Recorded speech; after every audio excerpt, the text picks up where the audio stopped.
I'm too young to be a wife. Those 7 words would ignite a firestorm across the Montana Territory and force one man to choose between the law and his conscience. When a 13-year-old girl arrived at Ethan Hale's ranch, fleeing a forced marriage to a violent man twice her age, he faced an impossible decision: turn her away to certain suffering, or hide her and become an outlaw himself.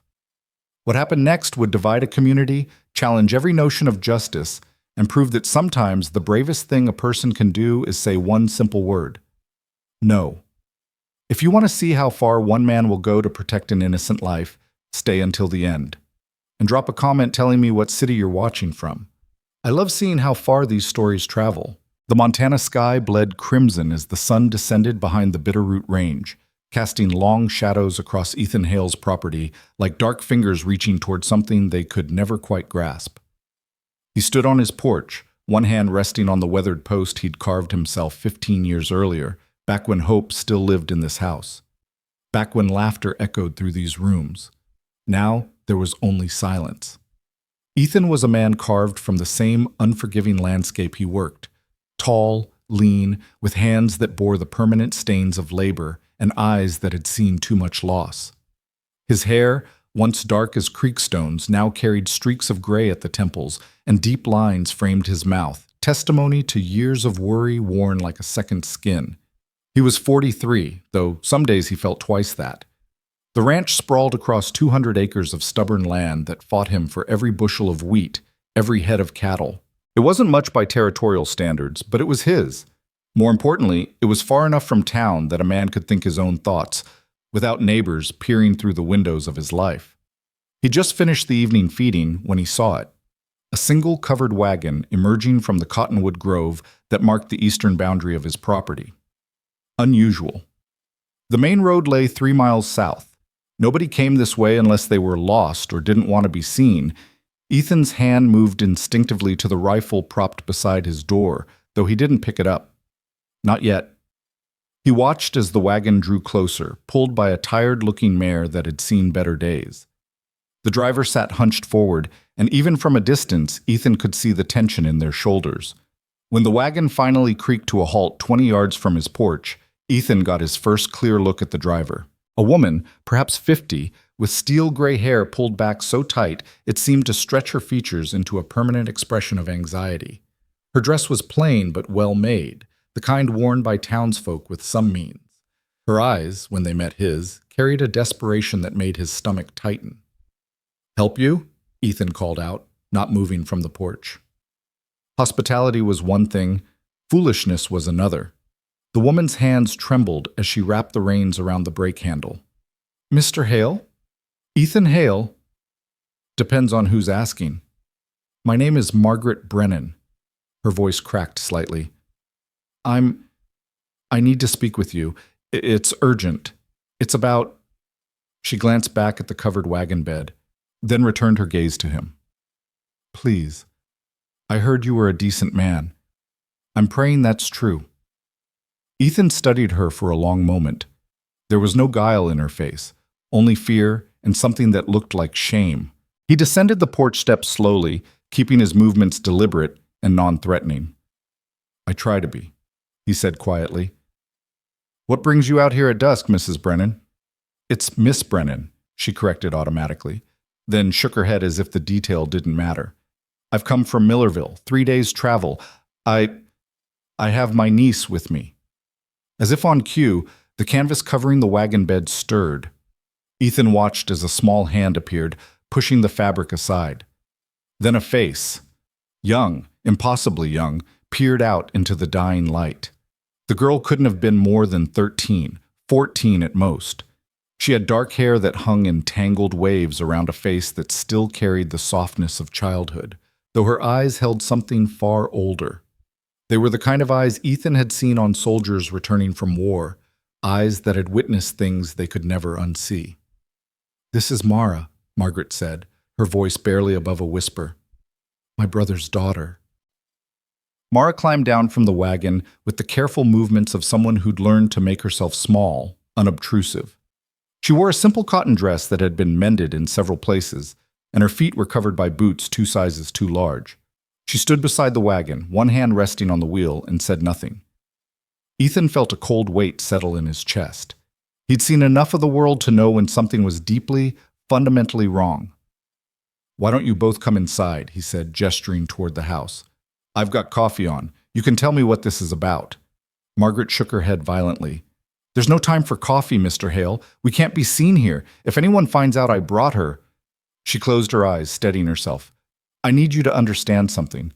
My brother, Mara's father, he's made a bargain, a terrible bargain." "What kind of bargain?" The woman's face crumpled. "He owed money, a lot of money, to Silas Crow." Ethan felt his jaw tighten at the name. Everyone in 3 counties knew Silas Crow. The man owned half of Millerville, including the bank, the largest general store, and substantial grazing land. He'd made his fortune through shrewd business deals that often left the other party somehow diminished, though no one could ever quite prove he'd broken any laws. Crow was in his late 50s, a widower with a reputation for getting what he wanted, one way or another.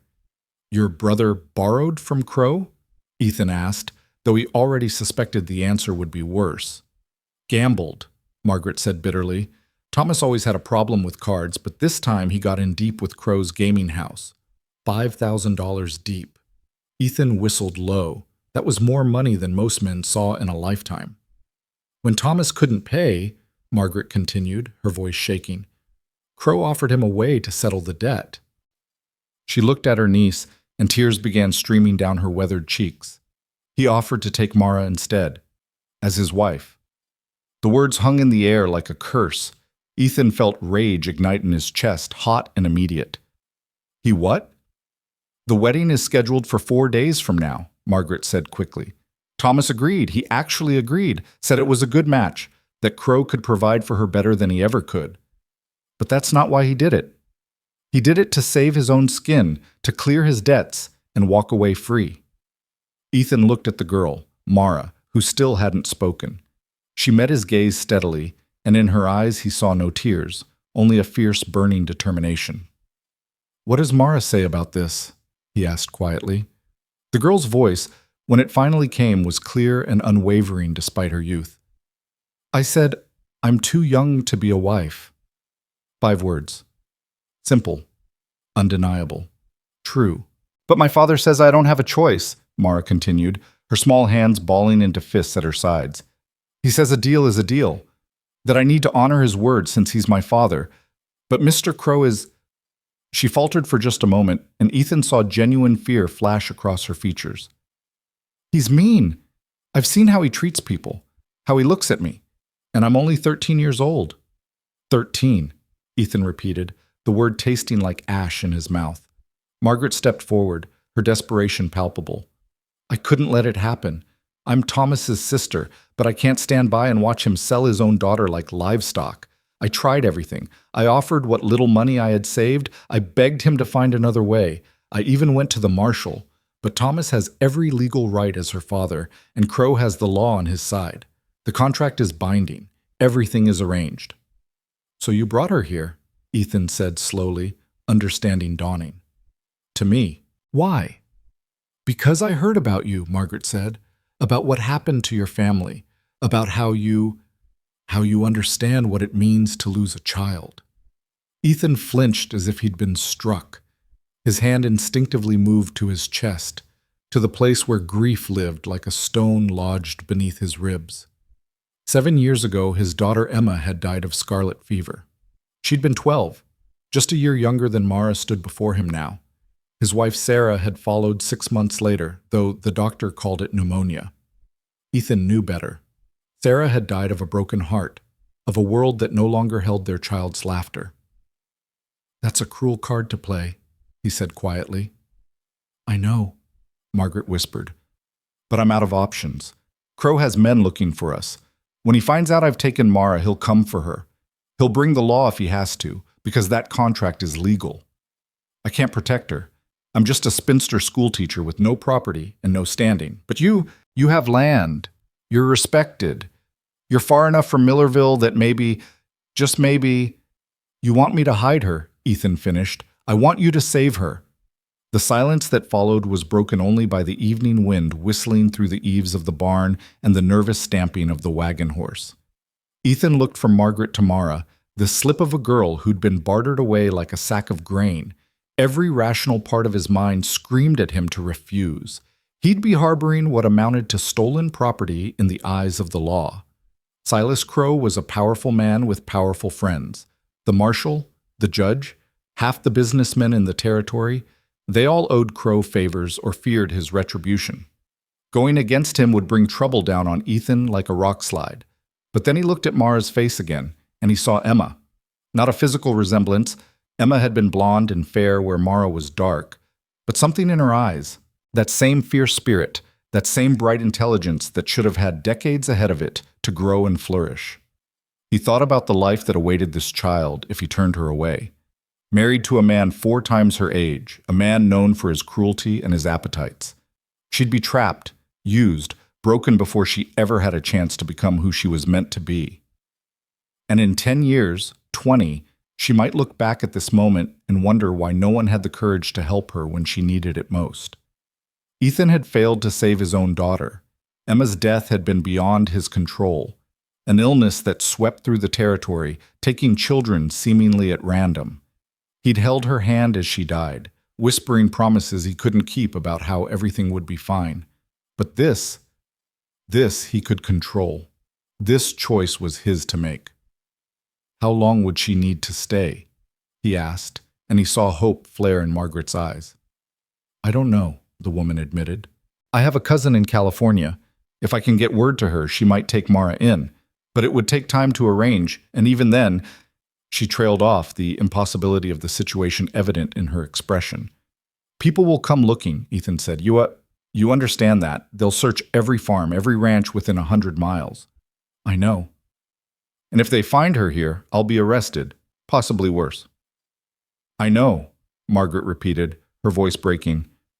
I wouldn't ask if there was any other way. But you're a good man, Mr. Hale. Everyone says so. And good men are rare enough that when you find one, sometimes you have to ask them to do the impossible. Ethan turned his gaze to Mara. What do you want, girl? Your own words. Mara straightened, her chin lifting in defiance that seemed too large for her small frame. I want to be free. I want to go to school. I want to grow up before I have to be anybody's wife. And I definitely don't want to be Silas Crow's anything. She paused, then added with quiet intensity, I'll work for my keep. Strong. I can cook and clean and help with the animals. I won't be a burden. That's not what I asked. I want you to hide me, Mara said clearly. I'm asking you to help me, please. Ethan closed his eyes. In his mind, he saw his daughter's grave, marked by a simple white cross on the hill behind the house. He saw Sarah's empty chair by the fireplace. He saw all the moments of happiness that had been stolen by forces beyond his control. But this moment, this choice, he could control. When he opened his eyes, his decision was made. Bring her inside, he said quietly. We'll figure out the rest as we go. The relief that flooded Margaret's face was almost painful to witness. She sagged against the wagon, one hand pressed to her chest as if to keep her heart from bursting. Thank you, thank you. You don't know what this means. I do know, Ethan interrupted gently. That's why I'm doing it. He looked at Mara. Come on, then. Let's get you settled before it's full dark. As Mara climbed down from the wagon, Margaret reached out and gripped Ethan's arm with surprising strength. I need to leave before anyone notices I'm gone. I'll tell Thomas she ran away, that I couldn't stop her. It might buy us some time. Won't he suspect you brought her somewhere? Probably, but he can't prove it. And Silas, Margaret's face hardened. Silas will be furious enough that Thomas might not survive the conversation anyway. Ethan escorted Mara into the house, acutely aware of how small she seemed in the doorway. The interior was sparse, a main room with a stone fireplace, a kitchen area, 2 bedrooms, and a loft where he stored supplies. Everything was clean but worn, the possessions of a man who'd stopped caring about comfort years ago. You'll sleep in the spare room, he said, gesturing to the smaller bedroom off the main area. It had been Emma's room once, though he'd stripped it bare after Sarah's death, unable to bear the reminders. Now it held only a narrow bed and a plain wooden dresser. Mara set down the small bundle of belongings she'd carried from the wagon. Apparently all she owned in the world fit into a single cloth sack. "Thank you, Mr. Hale," she said quietly. "Ethan, if you're staying here, you call me Ethan." "Thank you, Ethan." He showed her where the wash basin was, where he kept the food stores, how to work the pump for the well. Simple things, domestic things, yet each instruction felt weighted with significance. He was crossing a line he could never uncross. When Margaret finally departed, driving her wagon back into the gathering darkness, Ethan and Mara stood on the porch and watched until she disappeared into the cottonwoods. The girl beside him was silent, but he could feel her trembling slightly. "Are you afraid?" he asked. "Yes," she admitted. "But I'm more afraid of what happens if I go back." "Fair enough." He paused, then added, "I can't promise this will work out. I can't promise they won't find you.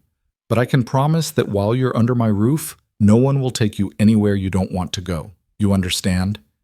Mara looked up at him, and for the first time he saw her eyes glisten with unshed tears. "Why are you doing this? You don't even know me." Ethan was quiet for a long moment, watching the stars emerge in the darkening sky. "I had a daughter once," he said finally. "She'd be about 19 now if she'd lived. And I like to think that if she'd ever needed help, someone would have had the decency to give it to her. I'm sorry you lost her." "Me too." He cleared his throat, pushing away the grief that always lurked at the edges of his thoughts. "Come on. It's getting cold. Let's go inside." That first night, Ethan lay awake in his bed, staring at the ceiling and wondering what in the name of all that was holy he'd just agreed to. He could hear Mara moving around in the next room, the creak of the bed frame as she settled in, and he found himself listening to those sounds with an alertness he hadn't felt in years. He'd committed himself to protecting this child. But how?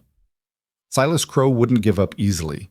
The man's pride alone would demand satisfaction, setting aside whatever darker purposes he had for wanting a 13-year-old bride. And Crow had resources, money, influence, hired men who asked few questions. Ethan would need help.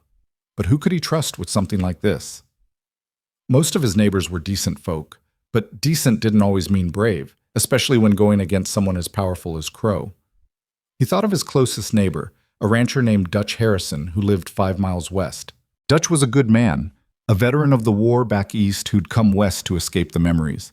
He had a strong moral compass and little patience for injustice. But he also had a wife and 3 children to think about. Asking Dutch to take a stand could put his entire family at risk. Then there was Reverend Samuel Porter, who ran the small church in town. Samuel was vocal about righteousness and justice from his pulpit, but Ethan had noticed he grew considerably quieter when Silas Crow was in the congregation. Talk was easy. Action was another matter entirely. The truth was, Ethan might be alone in this, and if that was the case, he'd need to be smart. He'd need to think several moves ahead, like a chess player anticipating his opponent's strategy. Tomorrow he'd need to make preparations. The house had a root cellar that could serve as a hiding place if searchers came. He'd need to lay in extra supplies without arousing suspicion at the general store. He'd need to establish routines that could explain any unusual activity someone might notice. But most importantly, he'd need to teach Mara how to disappear, how to move silently, how to hide quickly, how to survive if the worst came to pass and she had to run. The next morning dawned clear and cold. Ethan woke to find Mara already up, dressed in the same worn dress from the previous night. She'd somehow managed to start the fire in the stove and had coffee brewing, weak coffee, since she'd clearly never made it before, but coffee nonetheless.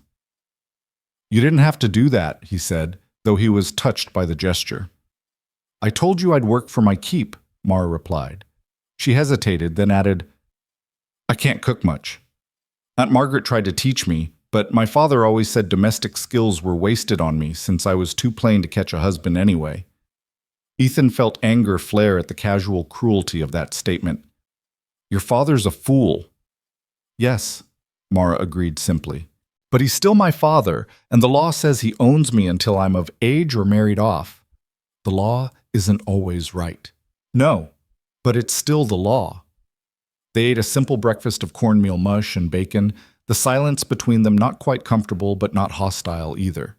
Ethan found himself studying the girl across the table, noting the intelligence in her eyes, the careful way she observed everything around her as if cataloging details for future reference. "Can you read?" he asked. Mara's face brightened considerably. "Yes, Aunt Margaret taught me.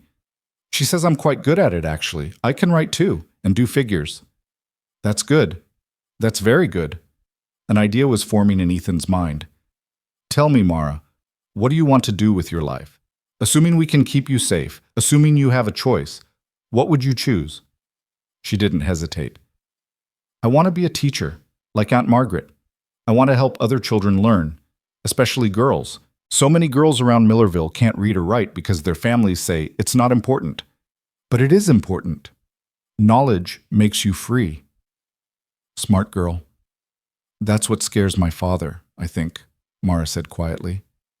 "I ask too many questions. I read too much. He says I've gotten ideas above my station." She paused, her expression hardening. "When Mr. Crow first came to our house to discuss the arrangement, I asked him directly what he wanted with a wife young enough to be his granddaughter. He didn't like that. I imagine he didn't. My father struck me for the impertinence, said I needed to learn my place, but Mr. Crow just smiled. It was worse than anger. He said he appreciated spirit in his possessions, as long as they learned proper obedience in time."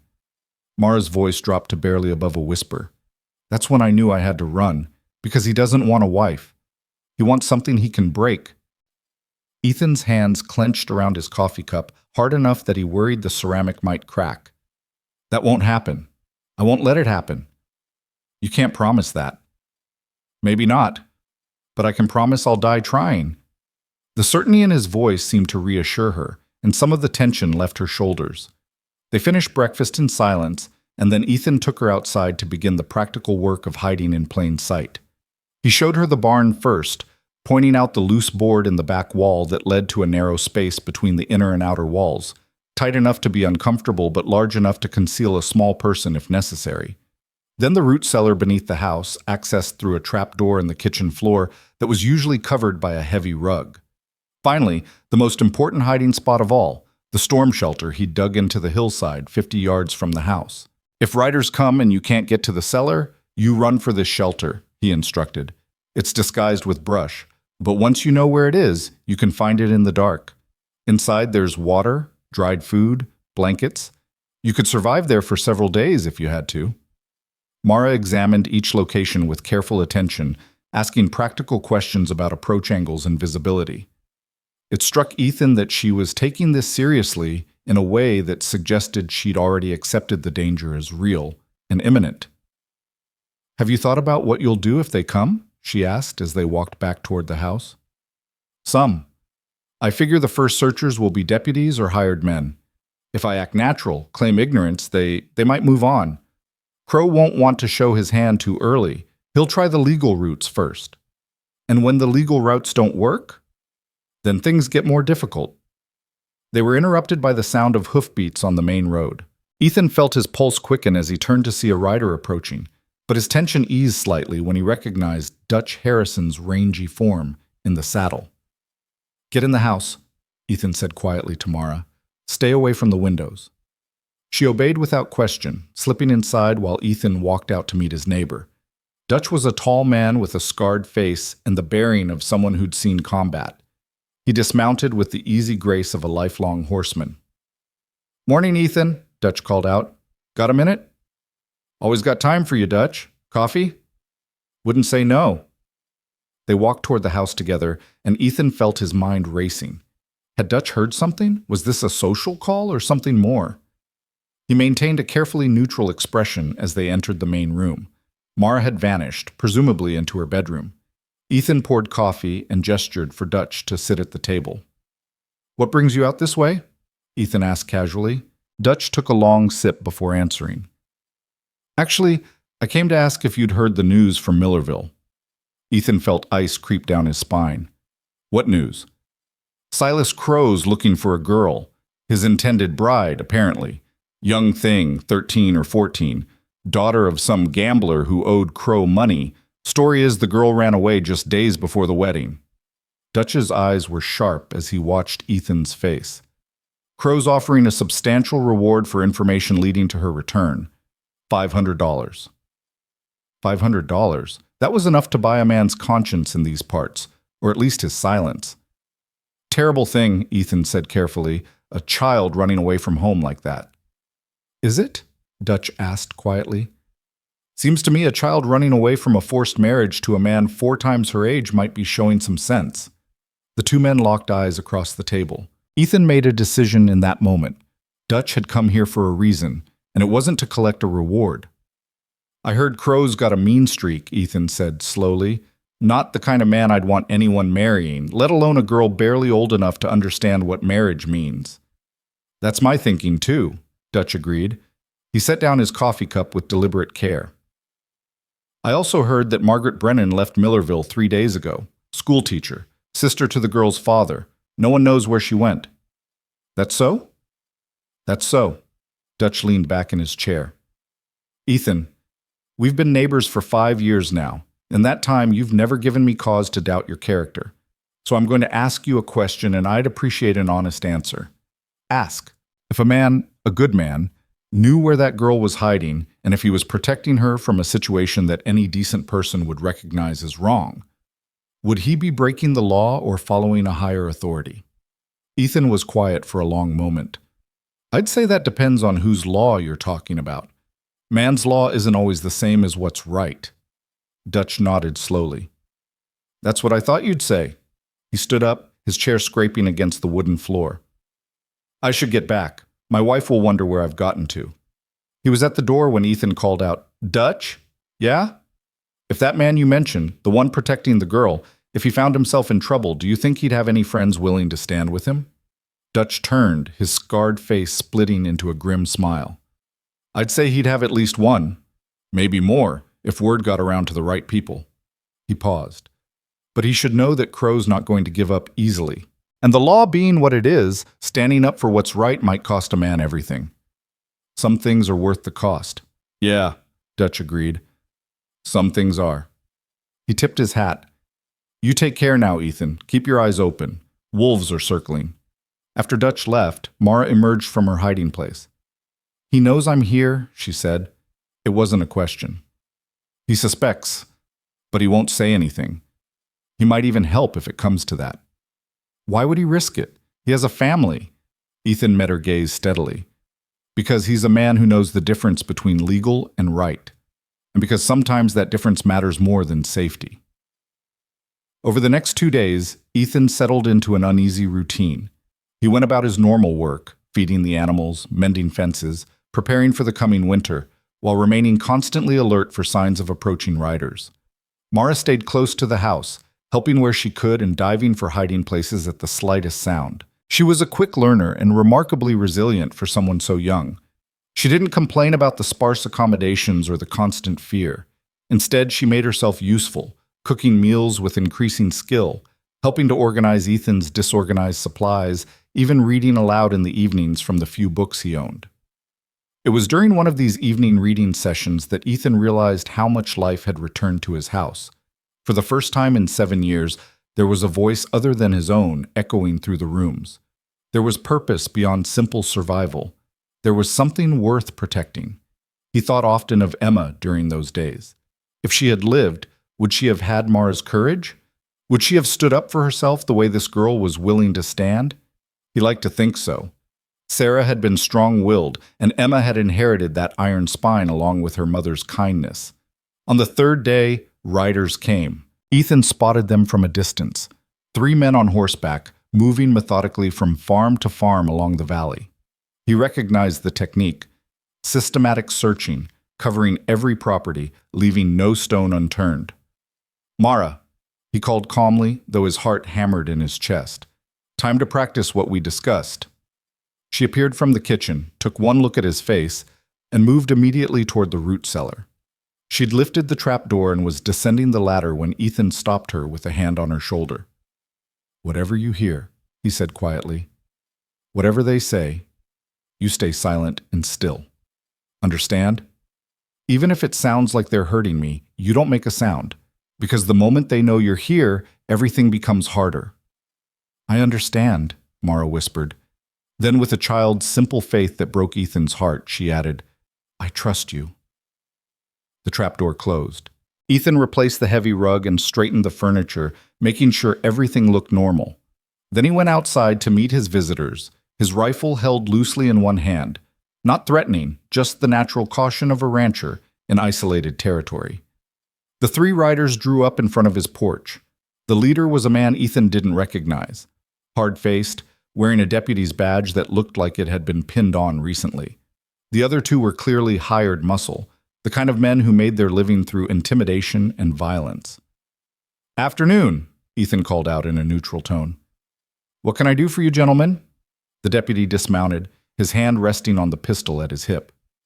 "Afternoon. I'm Deputy Collins from Millerville. We're looking for a missing girl. 13 years old, dark hair, last seen 3 days ago.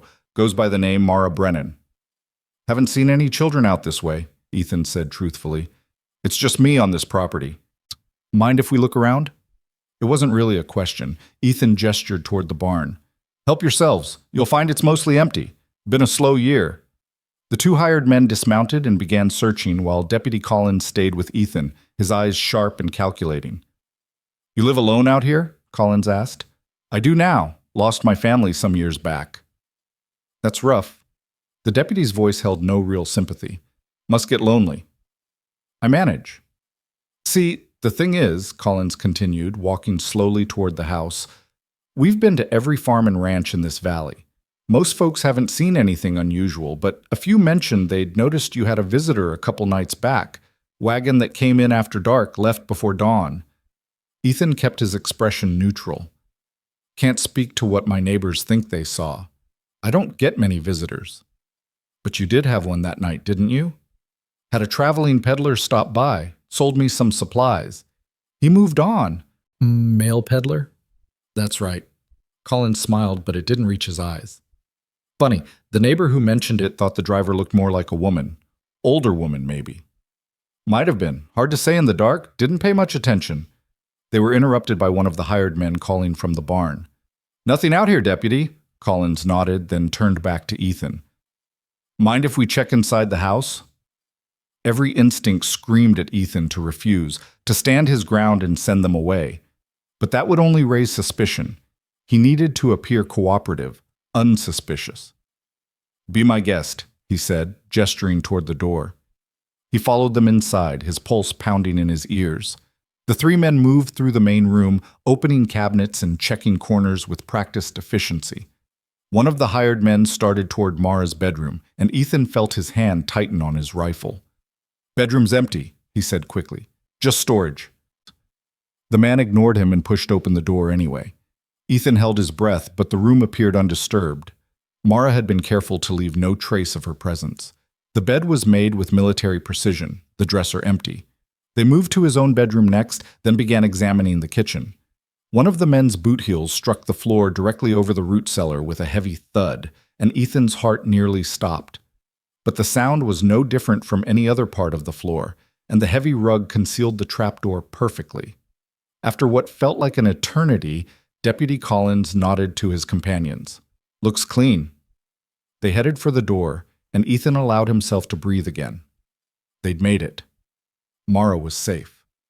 But Collins paused on the threshold, turning back with that calculating look in his eyes. "One more thing, Mr. Hale.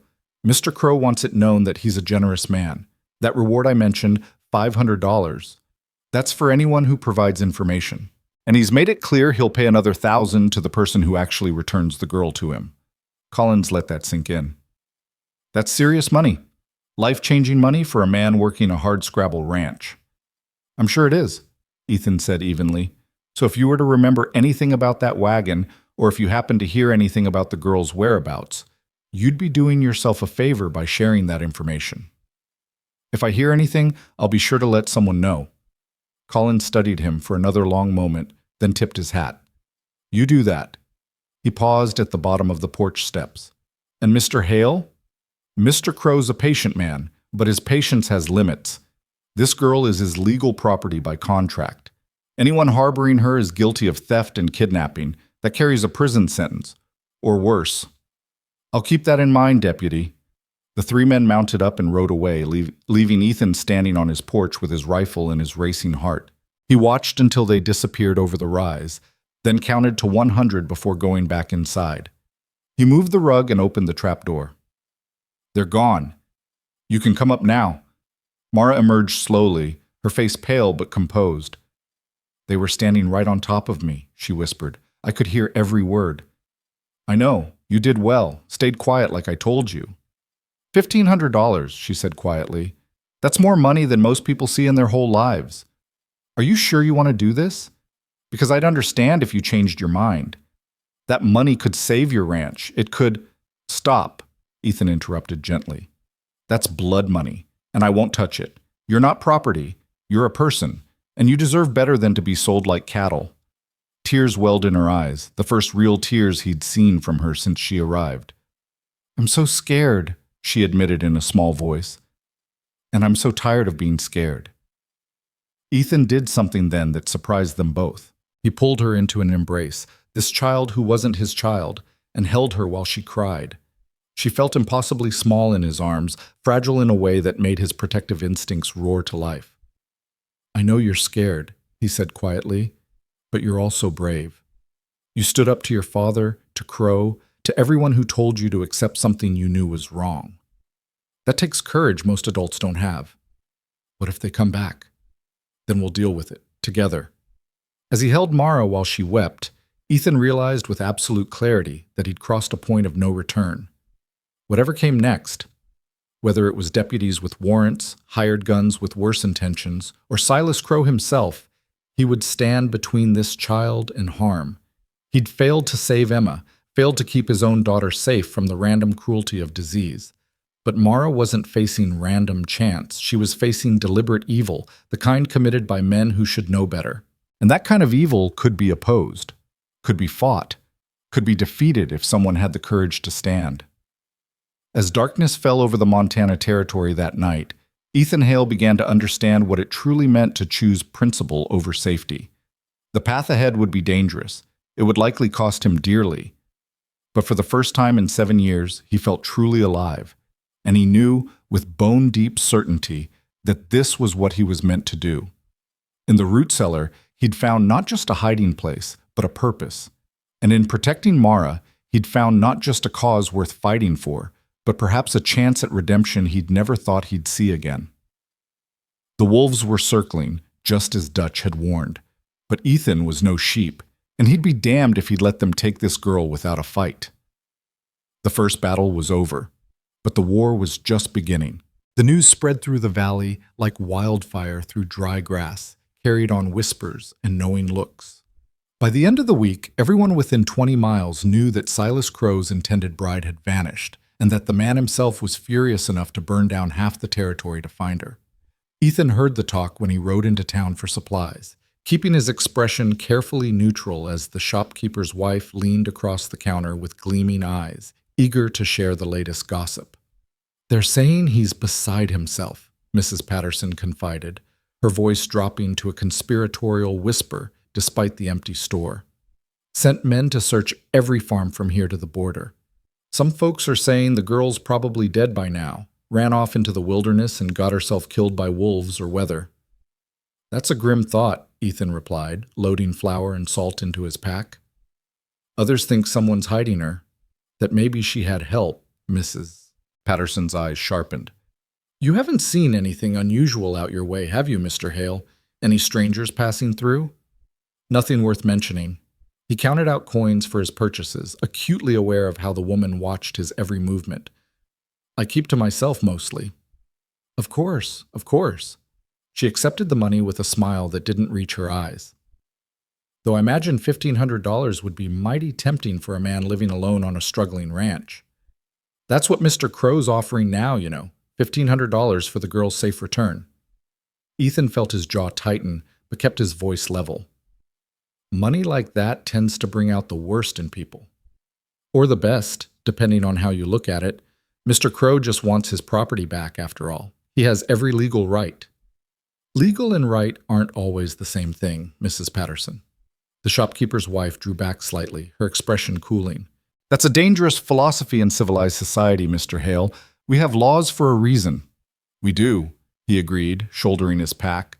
Question is whether those laws serve justice or just power. He left before she could respond, but he felt her eyes boring into his back as he mounted his horse.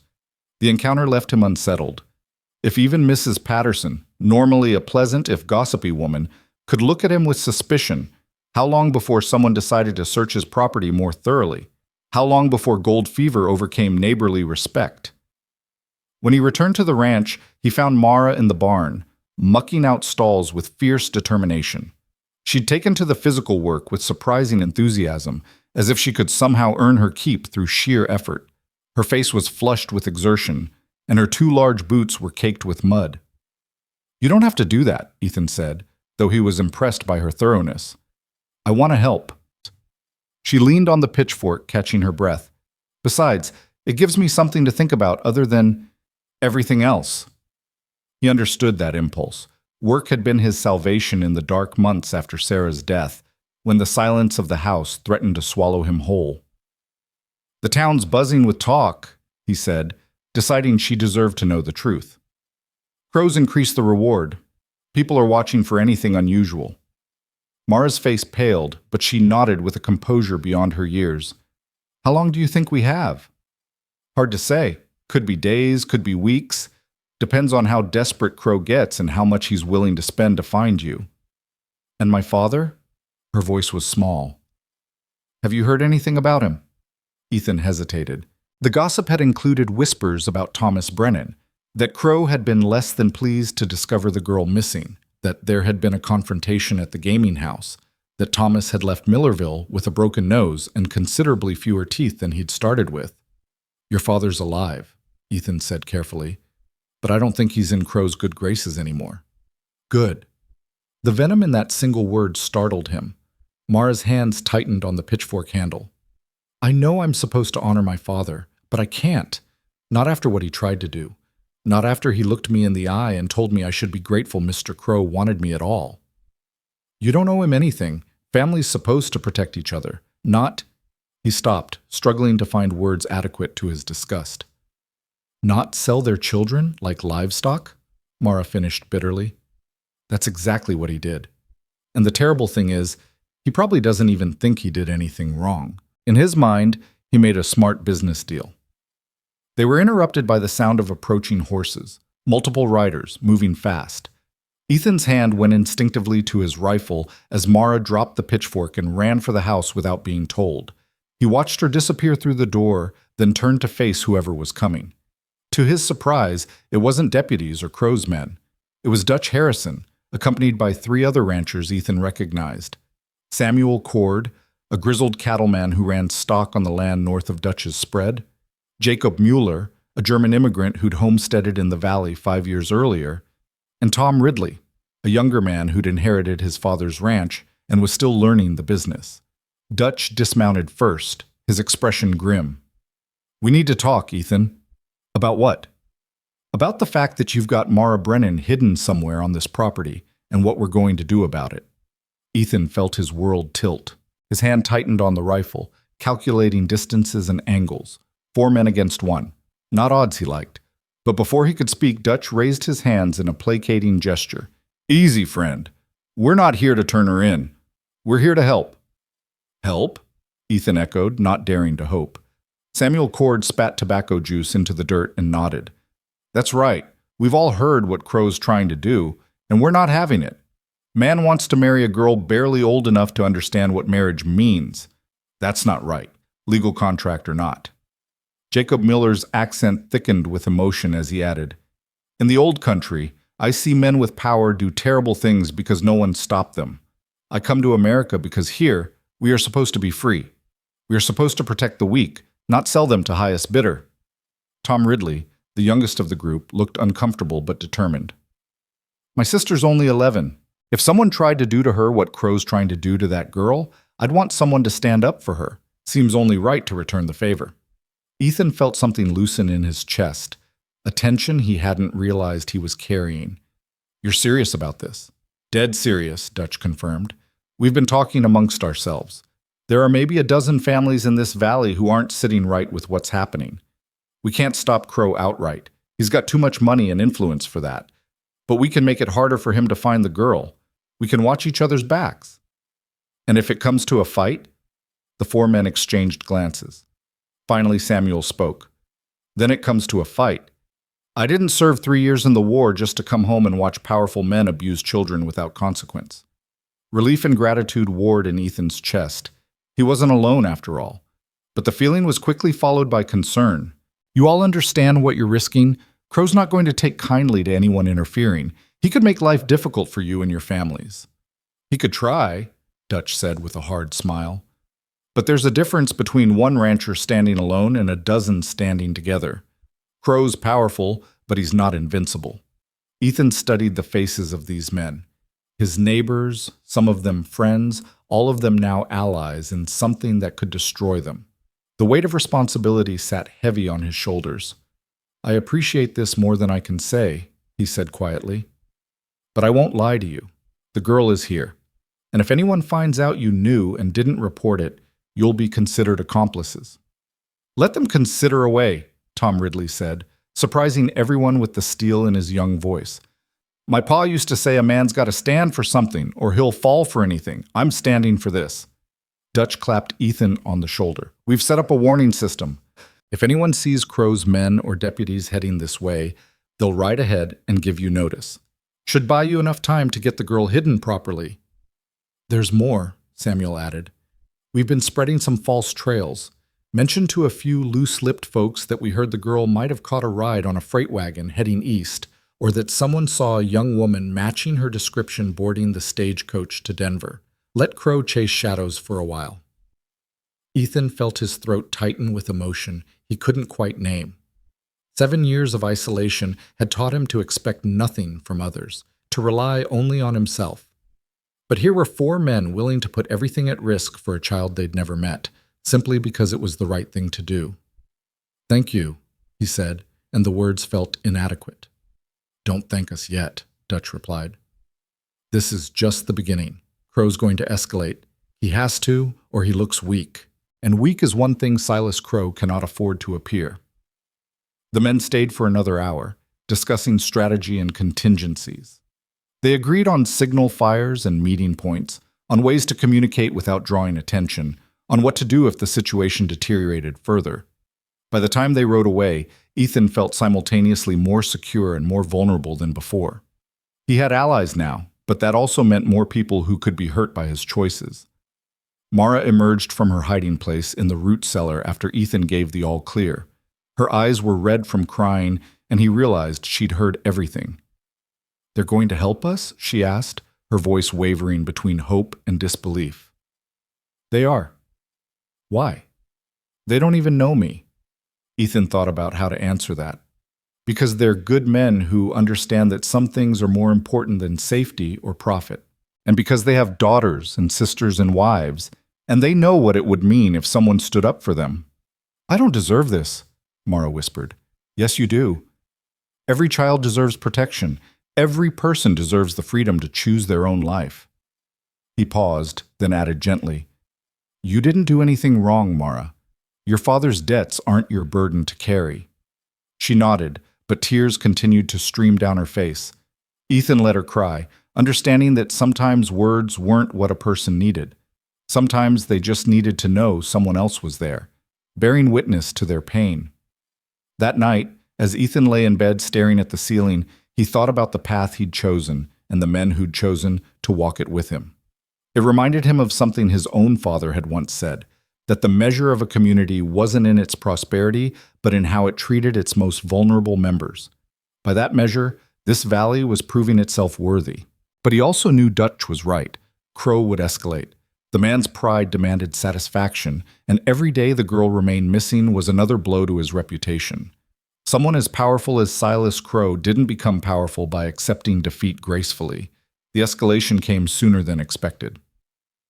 2 days later, Ethan was repairing a section of fence when he spotted a dust cloud on the horizon. Too large to be a single rider, too organized to be a cattle drive. His stomach dropped as he counted the approaching figures, at least a dozen men, moving with military precision toward his property. He ran for the house, calling for Mara as he burst through the door. "Riders coming! A lot of them!" She appeared instantly, her face pale but composed. They'd practiced this scenario so many times that her movements were automatic now. She grabbed the small bundle of supplies they kept ready, water, dried food, a blanket, and headed for the storm shelter. "Wait," Ethan said, thinking quickly. "Too many men. They'll search everywhere, including the shelter. We need to try something different." "What do you mean?" He made a split-second decision. "Get changed into these." He pulled clothes from his chest, his smallest shirt, a pair of work pants he'd shrunk in the wash. "And tie your hair up. Cover it with this hat." Understanding dawned in Mara's eyes. "You want me to pretend to be a boy?" "It's risky, but if they're looking for a girl, they might overlook a ranch hand working in the barn. Can you do it?" "I can try." She changed quickly while Ethan kept watch out the window. The riders were getting closer, close enough now that he could make out individual figures. His blood ran cold when he recognized the man at the front. Silas Crow himself had come calling. Crow was a commanding figure even at 57, tall and broad-shouldered with silver hair swept back from a face that might have been handsome if not for the cruelty that lurked in his eyes. He wore expensive clothing that looked out of place on horseback, a dark suit with a gold watch chain, polished boots that had never seen real work. Behind him rode a mixture of deputies and hired guns, all armed, all looking ready for trouble. "How do I look?" Mara asked, and Ethan turned to find her transformed. With her hair hidden under the oversized hat and her frame disguised by baggy clothing, she could pass for a young boy if no one looked too closely. "Smudge some dirt on your face," he instructed. "And when they get here, keep your head down. Work on something that keeps you busy and away from direct sight. Can you pitch hay into the stalls?" "Yes." "Then do that. Don't speak unless you absolutely have to, and if you do, keep your voice low. Understand?" She nodded, and he saw fear in her eyes, but also determination. Whatever else Thomas Brennan had failed to teach his daughter, he'd somehow instilled in her a core of steel that wouldn't bend easily. "You'll be fine," Ethan said with more confidence than he felt. "Just remember, you're not Mara right now. You're Mark, my nephew visiting from back east. You've never heard of Silas Crow or any missing girl. You're just a boy doing chores." "Mark," she repeated, trying the name out. "Okay, I can be Mark." She slipped out the back door toward the barn while Ethan composed himself and walked out to meet his unwelcome visitors. The riders had formed a semicircle in front of his house, effectively boxing him in. Crow sat at the center on a magnificent bay horse, looking down at Ethan with an expression of cold assessment. "Mr. Hale," Crow said, his voice smooth and cultured despite the menace beneath it, "I hope you don't mind the intrusion. Seems I don't have much choice in the matter," Ethan replied evenly. "That's a lot of men for a social call, Mr. Crow. I prefer to be thorough." Crow dismounted with practiced ease and approached until he stood just outside of what most men would consider comfortable conversation distance, a deliberate invasion of personal space. "I believe you know why I'm here." "I can guess. You're looking for your runaway bride." "She's not a runaway. She's stolen property." Ethan felt anger surge but kept it in check. "Strange way to talk about a person." "Is it?" Crow's eyes narrowed. "Her father signed a contract, legal and binding. The girl is mine by right of that contract until such time as she's delivered for our wedding. Anyone preventing that delivery is guilty of theft." "Assuming someone's preventing it. Far as I know, the girl ran off on her own." "Oh, I doubt that very much." Crow began walking slowly around Ethan, circling like a predator. A 13-year-old child alone in the wilderness? She'd never survive without help. Someone took her. Someone's hiding her. If they are, it's not me. Isn't it? Crow stopped directly in front of Ethan, close enough that Ethan could smell his expensive cologne. "You see, I've made inquiries, asked around about who might have the foolish courage to interfere in my business. Your name came up several times. People talk, doesn't mean they know anything. They talk about how you lost your daughter years ago, how you've been alone ever since, nursing your grief like a wound you won't let heal. They talk about how a man like that might see a young girl in trouble and make unwise decisions out of misplaced sentiment." Ethan's hands clenched into fists. "You're reaching." "Am I?" Crow gestured to his men.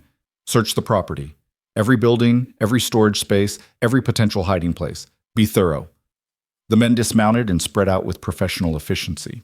Ethan watched helplessly as they invaded his home, his barn, his privacy. 4 men entered the house while others headed toward the outbuildings. Through the barn door, he could see Mark, pitching hay into a stall with her back to the entrance. The picture of a bored teenage boy doing tedious work. Crow remained with Ethan, his presence a calculated intimidation. "I'm willing to be reasonable about this," he said conversationally. "The reward stands, $1,500 for information leading to her return. No questions asked about who might have been sheltering her. A man could do a lot with that kind of money." "I'm sure he could." "Your ranch is struggling, Mr. Hale. I can see it. The fences need repair, the barn roof is sagging. You're at least a season behind on proper maintenance. $1,500 would solve a lot of problems." "Or create new ones." Crow's expression hardened. "You're making this more difficult than it needs to be." "The girl belongs to me. That's a legal fact. You can either help me recover my property and be compensated, or you can continue this stubborn resistance and face the consequences." "What consequences would those be?" "Obstruction of justice, theft, kidnapping. Those are serious crimes, Mr. Hale. Prison offenses, and that's assuming I pursue legal remedies." The threat hung in the air, unmistakable. "I have other options if the law proves insufficient." Ethan met Crow's gaze without flinching. "Is that a threat?" "It's a reality. I'm a patient man, but my patience has limits, and when those limits are reached," Crow shrugged eloquently. "Well, accidents happen, ranches burn, men disappear. The frontier is a dangerous place." Before Ethan could respond, one of the searchers emerged from the barn. Ethan's heart nearly stopped when the man called out, "Mr. Crow, there's someone in the barn!" Crow's face lit with triumph. "Is that so? Bring them out." The searcher disappeared back inside and moments later emerged with Mara, still dressed as Mark, still keeping her head down. The man gripped her roughly by the arm and dragged her toward Crow. "Found this kid hiding in the back," the searcher reported. "Tried to act like he was just working, but something felt off." Ethan forced himself to remain calm even as panic clawed at his throat. Everything depended on Mara maintaining her composure now. Crow studied the figure before him with sharp eyes. "Look at me, boy." Mara kept her head down, her face obscured by the oversized hat. "I wasn't hiding. I was working like Mr. Hale told me to." "I said, look at me." Slowly, Mara raised her head, meeting Crow's gaze with an expression of confused defiance. Ethan held his breath, waiting for recognition to dawn in the man's eyes. But Crow frowned, uncertainty flickering across his features. The dirt smudged on Mara's face, the baggy clothing, the low pitch she'd affected in her voice. All of it combined to create an effective disguise. "Who are you?" Crow demanded. "Mark, sir. Mark Hale." She deepened her voice slightly, roughened it. "Ethan's my uncle. I'm visiting from back east, helping with the ranch work." "You're Hale's nephew?" Crow turned to Ethan, suspicion evident. Ethan nodded, hoping his face didn't betray the terror he felt. "My sister's boy. Sent him out here to learn some discipline. City life was making him soft." "How long has he been here?" "About a week." "Convenient timing," Crow observed. He looked back at Mara, his eyes narrowing. "Take off that hat, boy." This was the moment of truth. If Mara removed the hat and Crow saw her long hair, the game was over. Ethan tensed, preparing to fight even though he was vastly outnumbered. But Mara surprised them all. With a sullen teenage shrug, she pulled off the hat, revealing hair that had been roughly chopped short, barely 2 inches long all around her head. Ethan struggled to keep the shock off his face. When had she cut her hair? It must have been during the frantic minutes while she was changing clothes, a desperate gamble that might just save her life. Crow stared at the short-haired figure before him, clearly torn between suspicion and the evidence of his own eyes. The girl he was looking for had long, dark hair. Everyone knew that. This boy had short hair and an angular face smudged with dirt. "How old are you?" Crow asked. 15, sir." The lie came smoothly. "Be 16 in the spring." 15 was plausible. Mara was tall for 13, and with the baggy clothing disguising her frame, she could pass for an underfed teenage boy. Crow walked around her, examining her from every angle. Ethan could see him wanting to believe he'd found his missing bride, but unable to reconcile the evidence before him with what he expected to see. Finally, Crow stepped back. This isn't her. Relief flooded through Ethan, though he was careful not to show it. But, Crow continued, turning to Ethan with cold fury, this boy arrived right around the time the girl disappeared. That's quite a coincidence. Sometimes coincidences are just coincidences, Ethan said, and sometimes they're cover stories. Crow gestured to two of his men. Hold the boy. I want to ask him some questions. The men grabbed Mara roughly, and Ethan started forward instinctively. There's no need for that. Stay where you are, Mr. Hale, unless you'd like my men to hold you as well. Crow approached Mara, looming over her. Now then, boy. I'm looking for a girl, 13 years old, dark hair, probably frightened. Have you seen anyone matching that description around here? No, sir, Mara said steadily. Just been working since I got here. Uncle Ethan keeps me busy. And you came from where exactly? Chicago, sir. My ma thought ranch work would straighten me out. Chicago. Crow's eyes glittered. Long way from home. Must have been a difficult journey for a boy your age. It wasn't so bad. Spent most of it reading. You can read? Yes, sir. Ma made sure of that at least. The interrogation continued for several more minutes, Crow probing for inconsistencies while Mara maintained her story with remarkable composure.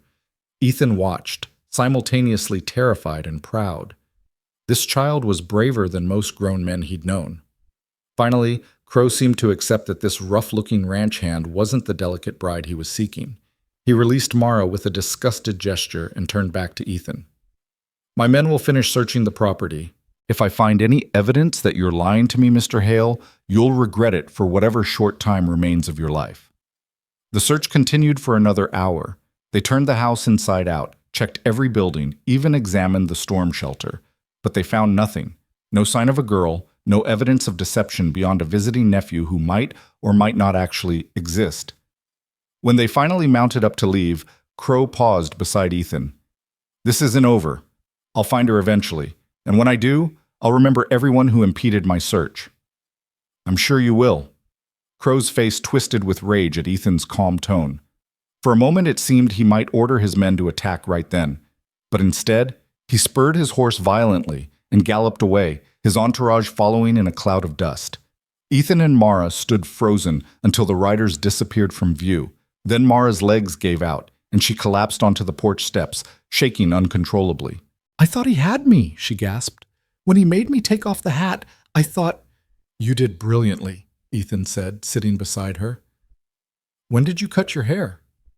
While I was changing, I grabbed your shears and just cut it all off.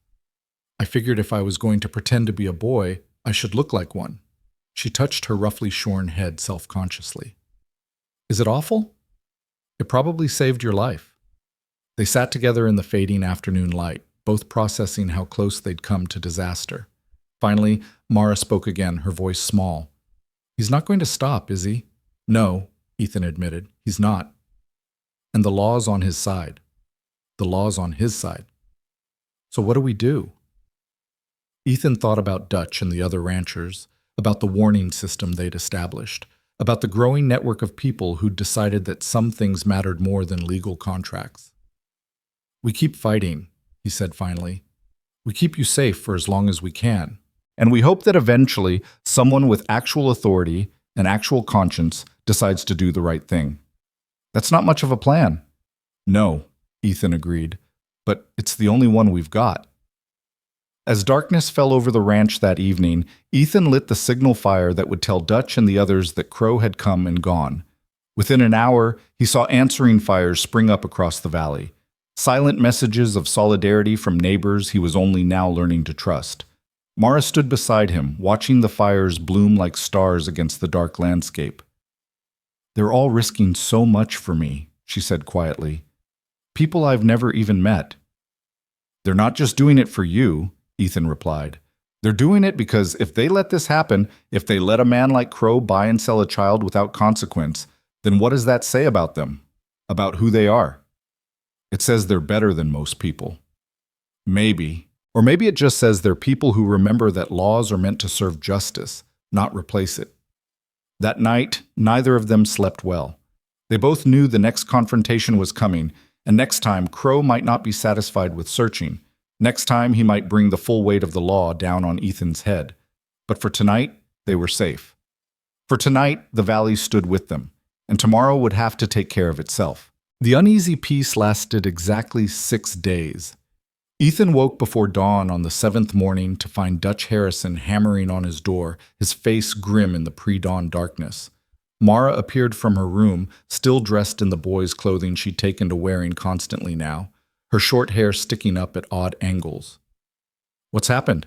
Ethan asked, pulling the door open. Dutch didn't waste time with pleasantries. "Marshal's coming. Left Millerville yesterday afternoon with a warrant for your arrest. He'll be here by mid-morning, maybe sooner if they rode through the night." Ethan felt his stomach drop. "On what charges?" "Kidnapping, harboring a fugitive, obstruction of justice." Dutch's expression was bleak. "Crow went to the territorial judge, convinced him you're hiding the girl. The judge issued the warrant based on circumstantial evidence in Crow's testimony. But they searched this place top to bottom. They found nothing." "Doesn't matter. Crow's painting a picture of you as a grieving father who's latched onto this girl as a replacement for his dead daughter. Says you're mentally unstable, dangerous. The judge bought it, or at least pretended to. Either way, the warrant's legal." Mara had gone pale, her hands gripping the doorframe so tightly her knuckles showed white. "If they arrest you, what happens to me?" "They'll keep searching until they find you," Dutch said bluntly. "And once they do, you'll be turned over to Crow. The law considers you his property until you reach majority or marry someone else." "I won't go back," Mara said, her voice shaking but determined. "I'd rather die out in the wilderness than marry that man." "It won't come to that," Ethan said, though he wasn't sure he believed it. He turned to Dutch. "How many men are coming with the marshal?" "4 deputies at least, maybe more, and Crow himself is riding with them. He wants to be there when you're arrested." "Of course he does." Ethan's mind raced through possibilities, each one bleaker than the last. If he resisted arrest, they'd charge him with assault on a lawman. If he surrendered, Mara would be left unprotected. And if he ran, he'd be a fugitive for the rest of his life. "There's more," Dutch continued. "Samuel Cord rode into Millerville yesterday, asking around. He heard Crow talking to the judge about making an example out of anyone who interfered with the recovery of his property. That means anyone caught helping you could face charges too." "Then you should go," Ethan said immediately. "All of you. Get as far from this as possible before you're caught up in it." Dutch's laugh was bitter. "Too late for that. We're already caught up in it. The question is what we do about it." "What can we do? The law's on Crow's side." "The law's on Crow's side because he bought it," Dutch corrected. "That doesn't make it right, and it doesn't mean we have to roll over and accept it." But before Ethan could respond, they heard more horses approaching. His hand went to his rifle, but Dutch shook his head. "It's Samuel and the others. We called a meeting last night after I heard about the warrant. Figured we should talk through our options." Within minutes, Ethan's small house was crowded with nearly a dozen ranchers and their wives. Samuel Cord stood near the fireplace, his weathered face set in determined lines. Jacob Mueller had brought his wife Anna, a sturdy woman with kind eyes and iron-gray hair. Tom Ridley was there, along with his older brother James, who'd been away during the earlier confrontations. Even old Walter Chen, who ran a small farm on the eastern edge of the valley, had made the journey despite his 70 years. And there was one more person Ethan didn't recognize, a woman in her 40s, dressed in practical traveling clothes, with intelligent eyes that took in every detail of the room. Dutch made the introductions. "This is Catherine Morrison. She's a lawyer from Helena, and she's agreed to look into the legal aspects of this situation." Ethan blinked in surprise. "A lawyer? How did you—" "I sent a telegram 4 days ago," Dutch explained. "Figured we'd need legal help eventually. Miss Morrison rode all night to get here before the marshal arrives." Catherine Morrison stepped forward, extending her hand with a firm grip. "Mr. Hale, I've reviewed the documents your friends provided, the contract between Mr. Crow and Mr. Brennan, the arrest warrant, the relevant territorial statutes. It's an interesting case." "Interesting how?" "Interesting in that it highlights several fundamental questions about the limits of parental authority and the nature of consent in contracts involving minors." She pulled a folder from her bag and spread several papers on Ethan's kitchen table. "The contract itself is problematic from a legal standpoint. While it's true that parents have considerable authority over their children, there are limits to that authority, particularly when it comes to contracts that may not serve the child's best interests. But is it legal? Ethan pressed. Can a father really sell his daughter like this? Catherine's expression was troubled. Technically, he's not selling her. The contract is framed as a marriage agreement with the debt forgiveness as a separate consideration. It's cleverly worded to avoid the appearance of human trafficking. But morally? Ethically? This is precisely the kind of case that challenges the boundaries of our legal system. Which means what exactly? Samuel Cord asked. Which means the law is murky enough that a skilled advocate could argue either side. The question is whether we can find a judge willing to look past the technicalities and see this for what it really is, a child being coerced into marriage against her will. The judge in Millerville already made his position clear, Dutch pointed out. Yes, but there are other avenues, territorial courts, federal courts if necessary. The problem is that all of that takes time, and time is something we don't have. Catherine looked at Mara, who'd been standing silently in the corner. Which brings me to the most important question. Mara, do you understand what's at stake here? Mara stepped forward, her chin lifted in that defiant gesture Ethan had come to recognize. I understand that Mr. Crow thinks he owns me because my father sold me to him. I understand that the law says he's right. And I understand that if these people keep protecting me, they could all go to prison or worse. That's exactly right. So I need to ask you directly, do you consent to this marriage? If given the choice, completely free from coercion, would you agree to marry Silas Crow? Never. The word came out with absolute conviction. I'd rather spend my whole life in hiding than marry that man. I'm 13 years old. I'm too young to be anyone's wife, and even if I wasn't, I would never choose him. Catherine nodded, making notes. That's clear enough. The challenge is that under current law, your consent isn't strictly required until you reach the age of majority or are legally emancipated. Your father's consent is sufficient for the contract to be binding. That's insane, Anna Muller said, her accent thickening with emotion. A child should have say in her own life. I agree, Mrs. Muller, but what should be and what is are often very different things. Catherine turned back to the group. Here's what I propose. When the marshal arrives, Mr. Hale will surrender peacefully. We won't give them any excuse to add resisting arrest to the charges. Absolutely not, Ethan said immediately. If I'm arrested, there's no one to protect Mara. There are 11 of us here who can protect her, Dutch countered. But if you resist and they shoot you dead, you can't help her at all. Dutch is right, Catherine said. We need you alive and able to testify. While you're being processed, I'll file an emergency petition with the territorial court requesting a hearing on the validity of the marriage contract. I'll argue that the contract violates public policy and that Mara should be granted temporary emancipation pending a full review. Will that work? Tom Ridley asked. Honestly, I don't know, but it's the best shot we have at creating a legal pathway out of this mess. Catherine looked at each of them in turn. I won't lie to you, this is a long shot. The territorial courts tend to be conservative on questions of parental authority. But if we can get Mara in front of a judge, if we can make the judge see her as a person rather than as property, we might have a chance. And if we can't? Jakob Mueller asked quietly. Catherine's expression was grave. Then Mara will be turned over to Crow. Mr. Hale will likely spend several years in prison, and everyone who helped will face legal consequences of their own. The room fell silent as the weight of those words settled over them. Ethan looked at the faces around him. Neighbors who'd become allies, strangers who'd become friends, all of them willing to risk everything for a principle that couldn't be measured in dollars or defended by force of arms. I can't ask you to do this, he said quietly. Any of you. This is my choice, my consequence to face. You're not asking, Dutch replied. We're choosing. There's a difference. My husband and I, we come from Germany to escape tyranny, Anna Muller said, her voice trembling but firm. Here is supposed to be different. Here is supposed to be free. If we do nothing while a child is sold like cattle, then what we escape from? We escape nothing. We bring the tyranny with us.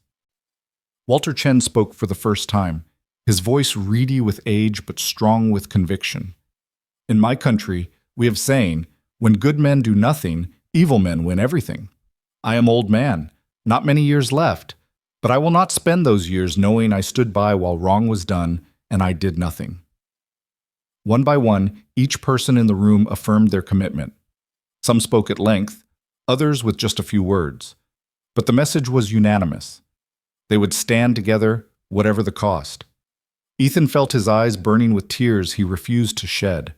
7 years of isolation, of grief so deep it had carved him hollow, and now these people were teaching him what he'd forgotten.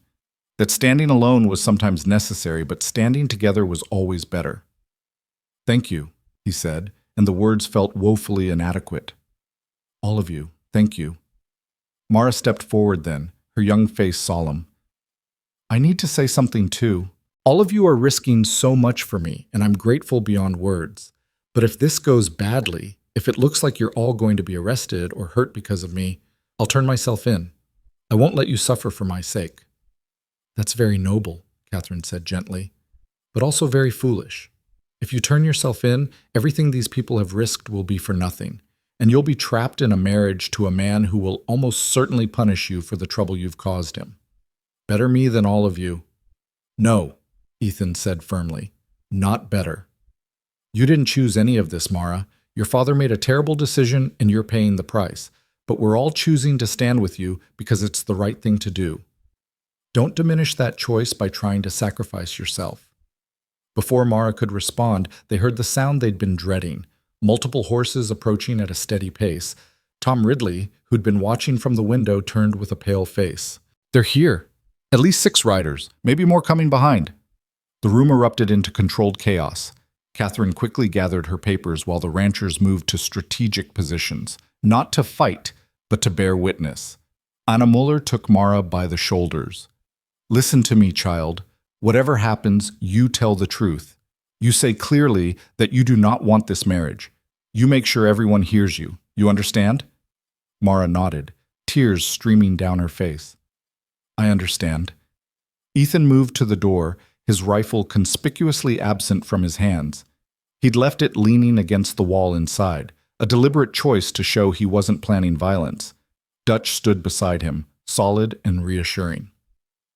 "Whatever happens out there," Dutch said quietly, "remember that we're with you. You're not alone in this." "I know, that makes it worse somehow, knowing that my choices are affecting all of you." "Your choices?" Dutch shook his head.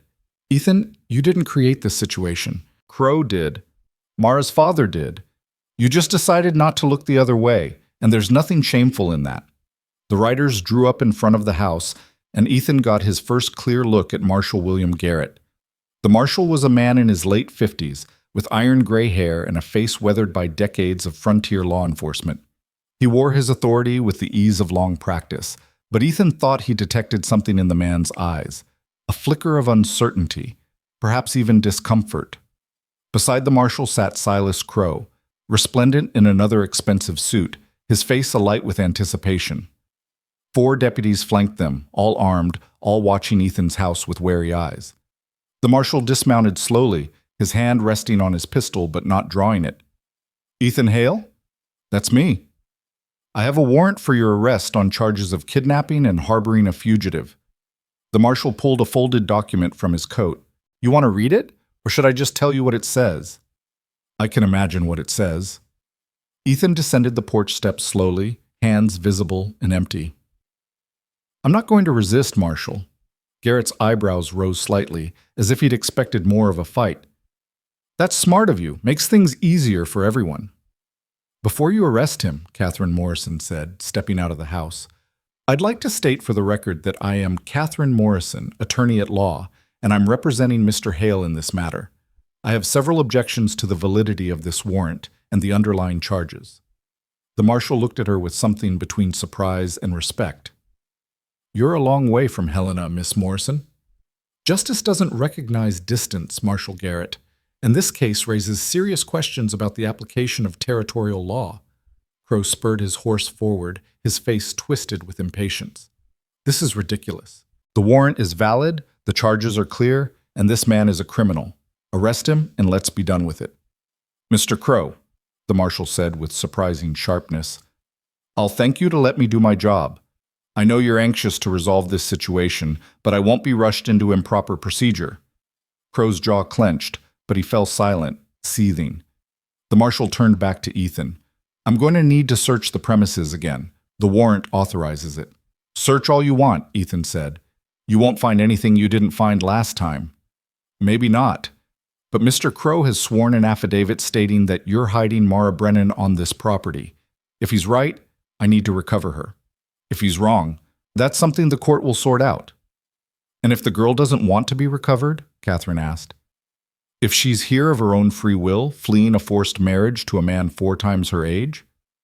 That's not how the law works, ma'am. Her father has legal authority over her until she's of age. If he's contracted her into marriage, that's his right. However distasteful some of us might find it. Some of us? Dutch Harrison stepped forward. You find this distasteful too, Marshal? Garrett's face showed a flash of something. Frustration, perhaps, or weariness. What I think personally doesn't matter. I enforce the law as it's written, not as I wish it was. Even when the law is wrong, Anna Muller called out. Even then, ma'am, because the alternative is chaos, where every man decides for himself which laws to follow and which to ignore. There's another alternative, Catherine said, courts that review laws and strike down those that violate fundamental principles of justice and human dignity. I filed a petition requesting exactly that, a hearing to determine whether this marriage contract is legally enforceable or whether it violates public policy. The marshal looked at her with grudging admiration. You work fast. When children's lives are at stake, I don't see the point in working slowly. Crow had heard enough. This is a delaying tactic, nothing more. The contract is valid, the warrant is valid, and I want my property returned to me immediately. She's not property, Ethan said, his voice hard. She's a 13-year-old girl. She's whatever the law says she is, Crow shot back. And the law says she's mine. Then the law's an ass, Dutch muttered, loud enough for everyone to hear. The marshal sighed heavily, looking like a man caught between conflicting duties. Let's just get this done. Deputies, search the house and outbuildings.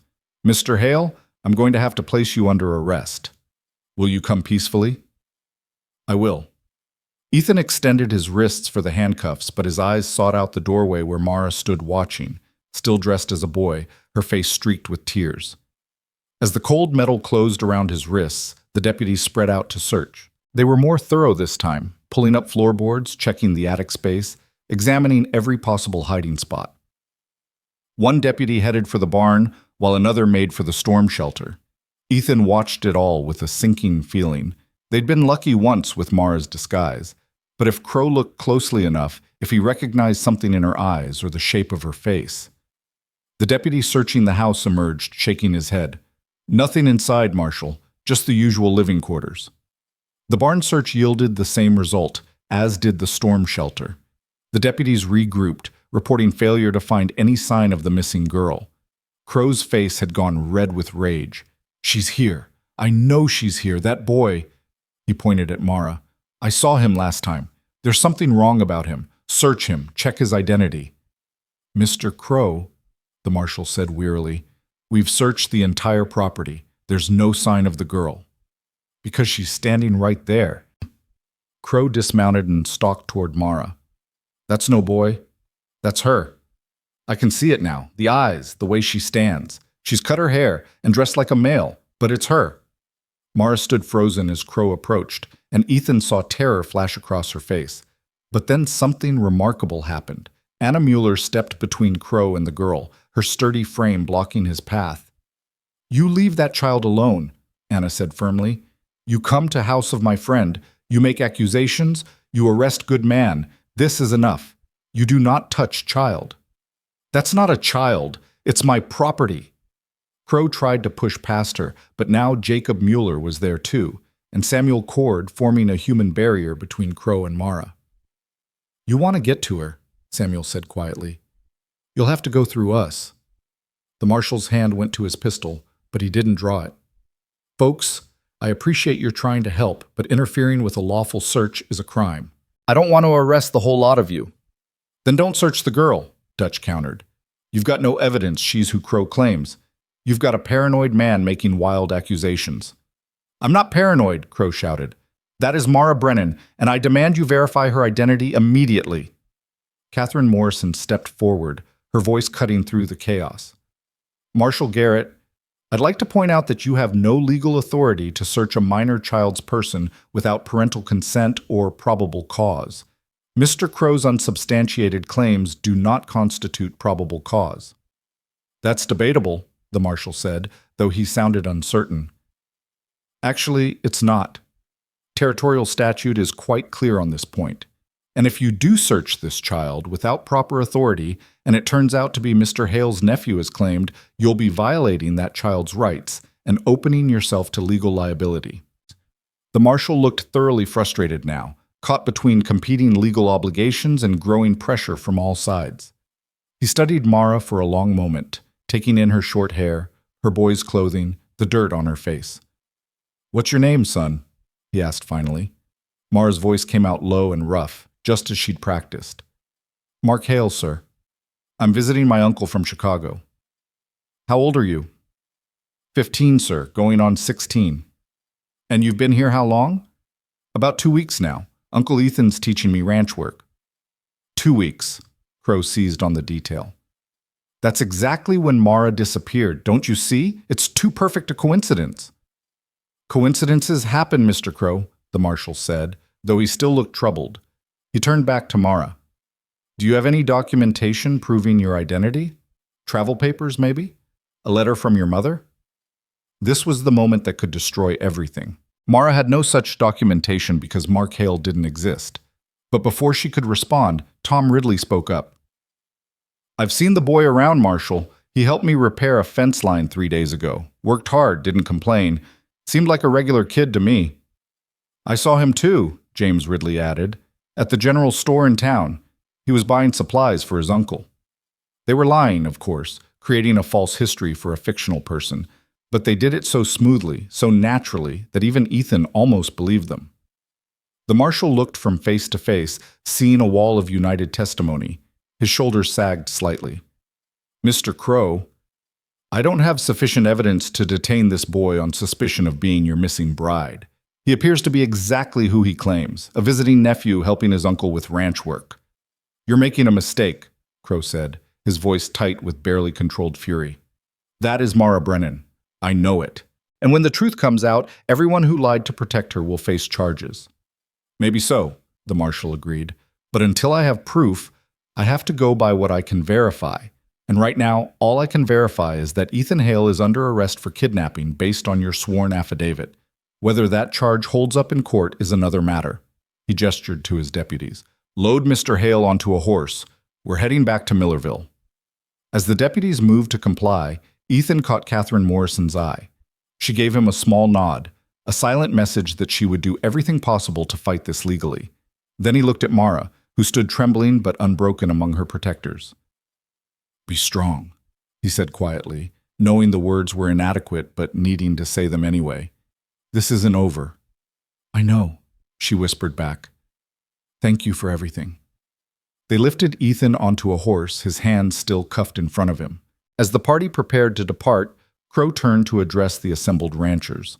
"You think you've won something here today," he said, his voice dripping with venom. "But this is far from over. That girl is mine by legal right, and I will have her. And every single person who's helped hide her will pay the price. I'll see to that personally." "Big words," Dutch Harrison said. "But threats are cheap. Proving them is another matter." Crow's eyes glittered with malice. "We'll see about that." The marshal's party rode away, taking Ethan with them. As the dust settled, the remaining ranchers gathered closer together, processing what had just happened. Mara collapsed onto the porch steps, shaking so hard her teeth chattered. Anna Mueller sat beside her, wrapping the girl in her arms. "You did so well," Anna murmured. "So brave, so strong." "I was terrified," Mara admitted. "When Mr. Crow looked at me, I thought he knew. I thought it was all over." "But he didn't know for certain," Catherine said, crouching down to Mara's level. "And that uncertainty is what saved you. For now, at least." "What happens next?" Jacob Mueller asked. Catherine stood, her expression grave. "Now we fight this in court. I'll push for an emergency hearing on my petition. If I can get Mara in front of a judge, If I can make the case that this marriage contract is fundamentally unjust, we might be able to get it invalidated." "And if you can't?" Samuel Cord asked. "Then Ethan goes to prison, Mara gets turned over to Crow, and everyone who testified today could face perjury charges." Catherine met each of their eyes in turn. "I won't lie to you. The odds aren't good. Territorial courts are conservative, and Crow has money and influence. But we have something he doesn't." "What's that?" Tom Ridley asked. "We have the truth. And sometimes, if you can get the truth in front of the right person, it's enough to tip the scales." Catherine turned to Mara. "Which brings me to the most important question. If I can get you into that courtroom, if I can get you in front of a judge, will you be able to speak up? To tell your story clearly and honestly?" Mara nodded, wiping tears from her face. "I'll do whatever it takes. Mr. Hale is in jail because of me. All of you are at risk because of me. The least I can do is tell the truth." "Good. Then we have a fighting chance." Catherine began gathering her things. "I need to ride back to Helena immediately and file the necessary paperwork. With luck, I can get a hearing scheduled within the week."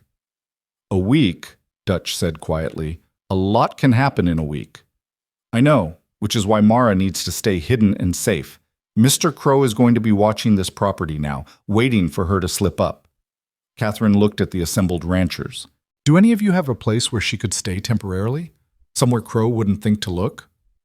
"She can stay with us," Anna Muller said immediately. "Our farm is small, not worth Crow's attention. And we have daughters. She can hide among them, just another girl helping with chores." "That's risky for you," Catherine warned. "Everything is risky now," Jacob Muller replied. "But Anna is right. The girl needs somewhere safe, and we can provide it." It was decided quickly.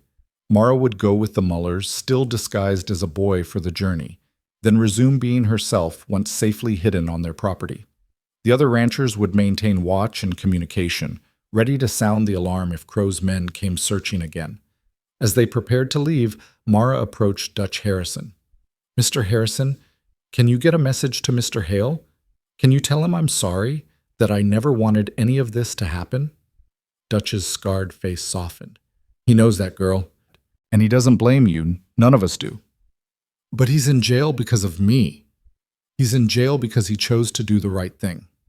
That's on Crow, not you. Don't you forget that." The ranchers dispersed in groups, heading in different directions to avoid drawing attention.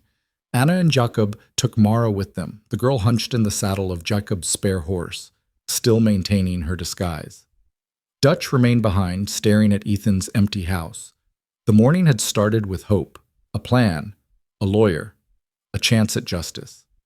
But now Ethan was in custody, the girl was in greater danger than ever, and they were all balanced on a knife's edge between vindication and catastrophe. He thought about what the marshal had said, about enforcing the law even when it was wrong. Dutch understood that sentiment, respected it even. He'd been a soldier once, following orders he didn't always agree with because discipline and order mattered. But there was a difference between military discipline and moral courage. And sometimes, moral courage meant standing against the law when the law had lost its way. As he rode back to his own ranch, Dutch wondered what the next week would bring. Would Catherine Morrison's legal maneuvering work? Would they get Mara in front of a sympathetic judge? Or would Crow's money and influence crush them all? He didn't have answers. All he had was a bone-deep certainty that what they were doing was right, and a hope, fragile but unbreakable, that right would somehow triumph over legal. It had to. Because if it didn't, then everything they believed about justice and freedom and the frontier as a place where people could build better lives, all of it would be revealed as a comforting lie. And Dutch Harrison wasn't ready to accept that, not yet. Not while there was still fight left in him. The jail in Millerville was a squat stone building that smelled of damp earth and human misery. Ethan sat on a narrow cot in the single cell, his wrists still aching from the handcuffs they'd finally removed once he was locked behind bars. Through the small barred window, he could see a sliver of sky turning from blue to gold as evening approached. He'd been here for 3 days.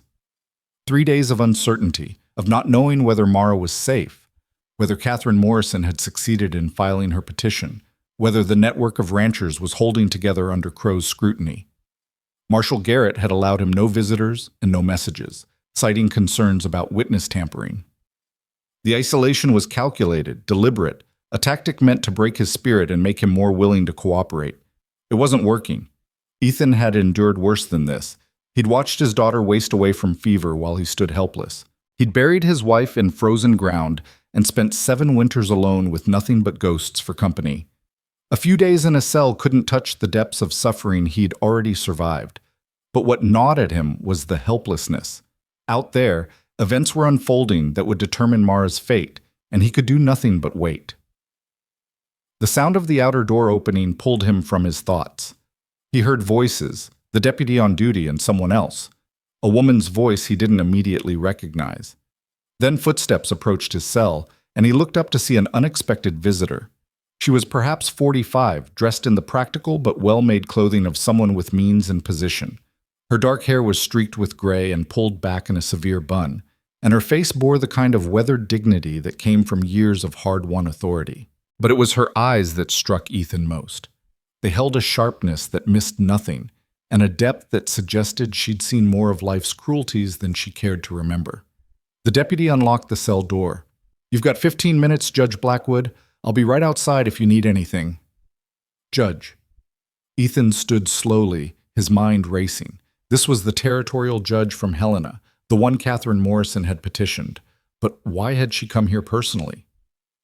"Mr. Hale," the woman said, studying him with those penetrating eyes. "I'm Judge Margaret Blackwood. I'd like to speak with you about your case, if you're willing." "I'm willing," Ethan said carefully. "Though I'm surprised to see you here. Don't judges usually stay in their courtrooms?" A ghost of a smile crossed her face. "Usually, but Miss Morrison's petition raised questions significant enough that I felt I should investigate personally before making any rulings. I've spoken with several people over the past 2 days, Mr. Crow, Marshal Garrett, some of your neighbors. Now I'd like to hear your side of things." "My side is simple, Your Honor. A 13-year-old girl showed up at my ranch, fleeing a marriage to a man 4 times her age.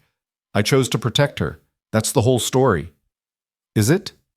Judge Blackwood settled herself on the narrow bench opposite Ethan's cot, seemingly unbothered by the grim surroundings. "Mr. Crow tells a different story. He says you're an unstable man, unhinged by the loss of your family, who's fixated on this girl as a replacement for your dead daughter. He says you've kidnapped her and are likely holding her against her will somewhere in that valley of yours." Ethan felt anger flash through him, but kept his voice level. "With respect, Your Honor, Silas Crow is a liar. That girl came to me asking for help, and I gave it. The only person holding anyone against their will is Crow himself, through a contract that treats a child like property." "The contract is legal," the judge pointed out. "Parental authority over minor children is well established in territorial law. Legal doesn't always mean right." "No," Judge Blackwood agreed quietly. "It doesn't, which is why I'm here." She leaned forward slightly, her gaze intensifying. "Mr. Hale, I need you to understand something. What you've done, protecting this girl, defying a legal contract, harboring what the law considers stolen property, these are serious crimes. If I uphold the warrant and the charges proceed to trial, you could spend the next 10 years in prison." "I understand that." "Do you? Do you understand that your ranch will be lost, your reputation destroyed, your life essentially over?" "Yes, Your Honor. I understand all of that." "And yet you don't seem particularly concerned." Ethan met her gaze steadily. "Because some things matter more than my freedom or my property. That girl's life, her future, her right to choose her own path, though those things matter more." Judge Blackwood was silent for a long moment, her expression unreadable. Then she said, "Tell me about your daughter. Emma, wasn't it?" The unexpected shift caught Ethan off guard. What does Emma have to do with this? Perhaps nothing. Perhaps everything. Mr. Crow suggests your judgment is clouded by grief. I'd like to know if he's right. Ethan took a slow breath, fighting the familiar ache that always accompanied thoughts of his lost child. Emma died when she was 12. Scarlet fever. There wasn't anything I could do to save her. No medicine, no treatment that worked. I watched her fade for 3 weeks, and at the end I could only hold her hand and lie to her about how everything would be fine. That must have been terrible. It broke something in me. Broke my wife, too. She died 6 months later, and everyone said it was pneumonia. But I knew better. She died because living in a world without Emma was too painful to bear. He paused, then added, "So yes, I lost my daughter. And yes, that loss has shaped how I see the world, but it hasn't clouded my judgment, Your Honor. If anything, it's made my judgment clearer." "How so?" "Because I know what it means to watch a child suffer and be powerless to help. I know what it feels like to fail someone who trusted you to keep them safe. And when Mara showed up at my ranch, when she looked at me with those terrified eyes and said she was too young to be a wife, I saw a chance to do something I couldn't do for Emma. I saw a chance to actually save someone. Even if it meant breaking the law? The law that says a father can sell his 13-year-old daughter to settle a gambling debt? Yes, Your Honor. I'll break that law every time." Judge Blackwood stood and walked to the small window, staring out at the darkening sky. When she spoke again, her voice carried a weight that suggested she was sharing something deeply personal. "I was married when I was 14, she said quietly, "to a man my father chose. A business arrangement that benefited him greatly and destroyed my childhood. I had no say in the matter, no choice, no escape. And for the first 5 years of that marriage, I lived in a kind of hell I wouldn't wish on my worst enemy." Ethan felt his breath catch. He'd known the judge was a woman of authority and accomplishment, but he hadn't known this. "When my husband died, thrown from a horse when I was 19, I was finally free. I used the inheritance to educate myself, to study law, to build a life on my own terms. It took me 20 years of fighting and clawing and proving myself before I was appointed to the territorial bench. 20 years to earn the right to make decisions about other people's lives." She turned from the window, and Ethan saw something fierce burning in her eyes. "So when I read Miss Morrison's petition, when I saw this case about a 13-year-old girl being contracted into marriage against her will, it struck very close to home. Then you understand why I did what I did." "I understand the impulse. What I need to determine is whether your actions were justified under the law or whether they constitute criminal behavior that must be punished regardless of motive." "And how do you determine that?" "By talking to the girl herself, which is why I've ordered her to appear before me tomorrow morning for a private hearing. Miss Morrison assures me she knows where the girl is hidden and will produce her." Ethan's heart leaped. "Mara's going to testify?" "If Miss Morrison can indeed produce her, yes. I want to hear directly from the child about whether she was kidnapped and held against her will, or whether she sought refuge of her own accord. I want to understand what she wants for her own life, regardless of what her father or Mr. Crow might want." "She'll tell you the truth, Your Honor. She's the bravest person I've ever met." "We'll see." Judge Blackwood moved toward the cell door, then paused. "One more question, Mr. Hale. If I rule against you, if I determine that the contract is valid, and the girl must be returned to Mr. Crow's custody, will you accept that ruling?" It was a test, Ethan realized. The wrong answer could doom everything, but he'd never been good at lying, and he wasn't about to start now. "Honestly, Your Honor, I don't know. I want to say I'd respect the court's decision, but if that decision means sending a child into a situation I know will harm her..." He trailed off, then finished quietly. "I'd like to think I'm a law-abiding man. But I'm a decent man first, and sometimes those two things conflict." Judge Blackwood studied him for a long moment, her expression inscrutable. Then, surprisingly, she nodded. "Thank you for your honesty, Mr. Hale. I'll see you tomorrow at the hearing." She left, and Ethan sank back onto his cot, his mind whirling. Tomorrow. Everything would be decided tomorrow. Mara would stand before a judge and speak her truth, and that truth would either set them all free or condemn them to ruin. He closed his eyes and allowed himself to hope. The next morning dawned clear and cold, with frost coating the windows of the makeshift courtroom in Millerville's town hall. The building was packed with spectators, ranchers and townspeople, curious onlookers and partisan supporters, all crammed into the small space to witness what everyone knew would be a defining moment. Ethan was brought in handcuffed, flanked by 2 deputies. He scanned the crowd and found familiar faces: Dutch Harrison and his wife, Samuel Cord, Jacob and Anna Mueller, Tom and James Ridley. They'd all come to bear witness, to stand with him even if only in presence. And there, seated in the front row beside Catherine Morrison, was Mara. She'd abandoned her boy's disguise and was dressed in a simple but clean dress that Anna Mueller must have provided. Her short hair had been neatly trimmed and combed, and someone had scrubbed her face until it shone. She looked impossibly young sitting there, small and vulnerable, and Ethan felt his chest tighten with protective fury. On the opposite side of the room sat Silas Crow, dressed in his finest suit, flanked by two lawyers who looked expensive and competent. Crow's face was composed, confident, the face of a man who believed the law was on his side and victory was assured. Judge Blackwood entered through a side door, and everyone rose.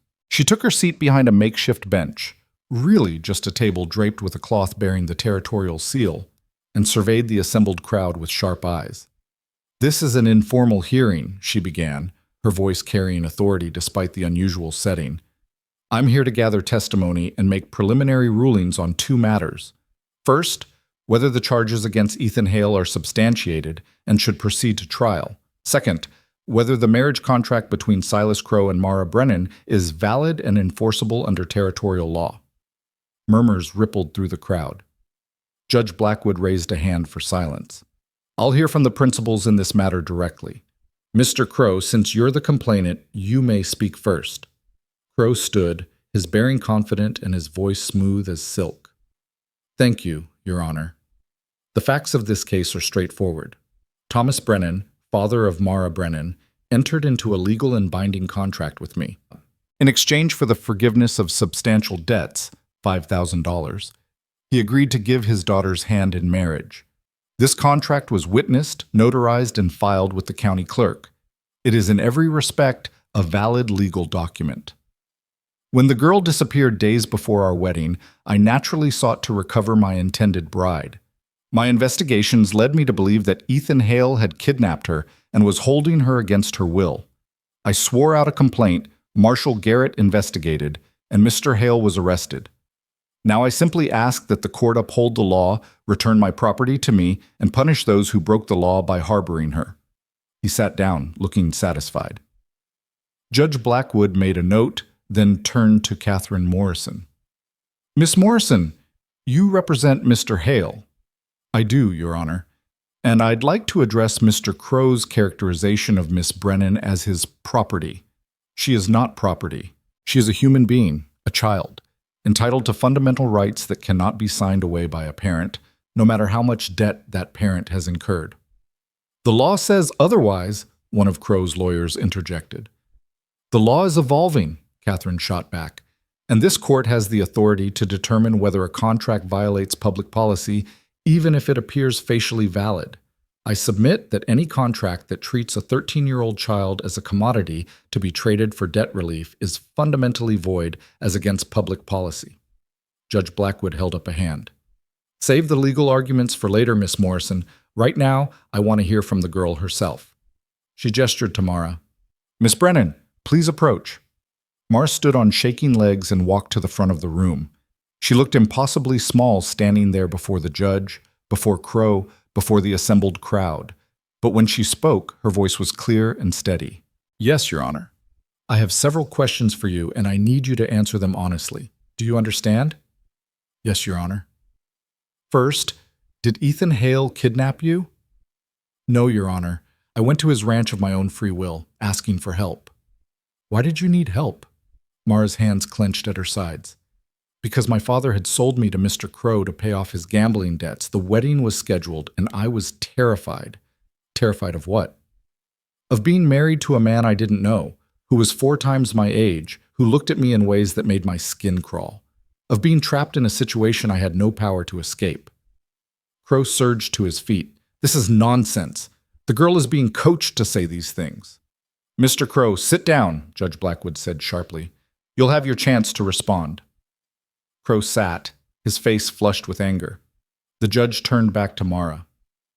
"Did anyone coach you to say those words?" "No, Your Honor. They're the truth. My truth." "Tell me about the night you left your father's house. What happened?" Mara took a deep breath, and then the story poured out of her. She spoke of her father's gambling, of Crow's initial visit to their home, of the contract being signed while she stood by helplessly. She spoke of Crow's cold assessment of her, his comments about breaking her spirit, his thinly veiled threats about what would happen after they were married. My Aunt Margaret, my father's sister, she couldn't stand to see it happen. She drove me to Mr. Hale's ranch in secret, begging him to hide me, and he agreed even though he knew it would put him in danger. Why did you go to Mr. Hale specifically? Judge Blackwood asked. Because Aunt Margaret said he was a good man who'd lost his own daughter.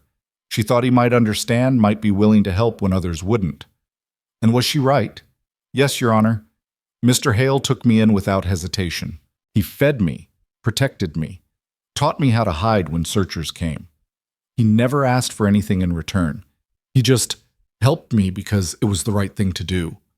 Judge Blackwood leaned back in her chair, studying Mara's face. Here's what I need to understand, Miss Brennan. You're 13 years old. Your father has legal authority over you until you reach your majority. By what right do you refuse a marriage he's arranged? The question hung in the air, challenging not just Mara but the very foundation of parental authority. The room fell silent, everyone waiting for her answer. Mara straightened her shoulders, and when she spoke, her voice carried a conviction that belied her years. By the right of being a human being with a soul and a mind of my own. My father may have legal authority, but that doesn't make him right. He sold me to pay his debts. He chose gambling over my welfare, money over my future. And the law might say he's allowed to do that, but that doesn't make it just. Strong words from someone so young. I've had to grow up fast, Your Honor. When the adults in your life fail you, you either give up or you fight. I chose to fight. Judge Blackwood was silent for a long moment. Then she said, Let me ask you directly, Miss Brennan. Do you consent to marry Silas Crow? No, Your Honor. I do not consent. I will never consent. I'm too young to be anyone's wife, and even if I wasn't, I would never choose to marry that man. That man? Judge Blackwood gestured to Crow. Why not? By all accounts, he's wealthy, established, capable of providing for you. Because he doesn't want a wife. He wants a possession, something young and malleable that he can shape to his will, and I refuse to be that for him or for anyone. Crow couldn't contain himself any longer. He stood again, his voice shaking with rage. This is absurd. The girl is a child who doesn't know her own mind. Of course she's frightened of marriage. All young brides are nervous. But that's no reason to void a legal contract. Mr. Crow, Judge Blackwood said coldly, I don't recall inviting you to speak. Sit down or I'll have you removed from this hearing. Crow sat, but his face was mottled with fury. The judge turned back to Mara. You've made your position very clear, Miss Brennan, but I need to ask you something else. If I rule that the contract is valid, that you must honor your father's agreement, what will you do? Mara's face went pale, but her voice remained steady. I'll run, Your Honor. I'll run as far and as fast as I can, and I'll keep running until either I'm free or I'm dead. But I won't marry Silas Crow. Not willingly. Not ever. The bluntness of that statement seemed to shake even Judge Blackwood. She studied Mara for a long moment, then said quietly, You may sit down. As Mara returned to her seat beside Catherine Morrison, the judge called Ethan forward. Mr. Hale, you heard Miss Brennan's testimony. Do you have anything to add? Ethan had spent the last 3 days in jail thinking about what he would say if given the chance. He'd composed speeches in his mind, crafted arguments about justice and morality and the difference between law and right. But now, standing before the judge with Mara's testimony still echoing in the room, all those prepared words seemed inadequate. Your Honor, I'm just a rancher. I don't know much about law or contracts or legal authority, but I know right from wrong. And selling a 13-year-old girl to settle a gambling debt, that's wrong. It doesn't matter if there's a contract or not. It doesn't matter if the law technically allows it. It's wrong, and I wasn't going to stand by and let it happen. Even if standing against it meant breaking the law yourself? Yes, Your Honor, even then. That's a dangerous philosophy, Mr. Hale. If everyone decided for themselves which laws to follow, we'd have chaos. Maybe. But if we follow laws that are fundamentally unjust, if we use legal authority to justify cruelty, then what kind of society are we building? What kind of world are we leaving for the next generation? Judge Blackwood was quiet for a moment, then asked, If I release you from custody but order you to stay away from Miss Brennan to allow her to be returned to her father's custody, will you comply? It was the same test she'd posed in the jail cell, but this time there was a courtroom full of witnesses. Ethan knew his answer could determine everything. No, Your Honor, I won't. Gasps rippled through the crowd. Even Catherine Morrison looked alarmed. You're refusing a direct order from this court? Judge Blackwood asked, her voice dangerously quiet. I'm saying that some things matter more than my obedience to a law I believe is unjust. If you rule that Mara must be returned to Crow, I'll fight that ruling with every legal means available. But if those legal means fail, if the law says she must be forced into this marriage, then yes, I'll break that law. I'll help her run, hide her, do whatever it takes to keep her free. You understand that's contempt of court? That I could have you imprisoned indefinitely? I understand, Your Honor, but I'd rather spend the rest of my life in prison with a clear conscience than spend one day free knowing I'd abandoned that girl to a fate she didn't choose and doesn't deserve. The room erupted in murmurs and whispers. Judge Blackwood slammed her hand on the table for silence. Order. I will have order in this courtroom. When the room quieted, she turned to Crow. Mr. Crow, I have a question for you. Why do you want to marry this particular girl? Crow blinked, seemingly taken aback by the directness of the question. We have a contract. The agreement was made in good faith. That's not what I asked. Why this girl specifically? You're a wealthy man. You could marry any number of women who would willingly accept your proposal. Why insist on a 13-year-old child who clearly wants nothing to do with you? Crow's face darkened. The girl's feelings are irrelevant. Her father gave his word, and I expect that word to be honored. But why? Judge Blackwood pressed. What possible reason could you have for insisting on this match, when the girl herself is so opposed to it? Crow's mask of civility finally cracked. Because I paid for her. I forgave $5,000 in debt. That's real money, real value. And in return, I was promised a young, unspoiled bride who could give me children and manage my household. That was the bargain, and I intend to collect what I'm owed. The words hung in the air, ugly and revealing. In that moment, Crow had confirmed everything Mara and her defenders had claimed. He didn't see her as a person, but as a commodity he'd purchased. Judge Blackwood's face could have been carved from stone. What you're owed, she repeated quietly. Mr. Crow, I've been a judge for 7 years. In that time, I've heard countless cases and made countless rulings.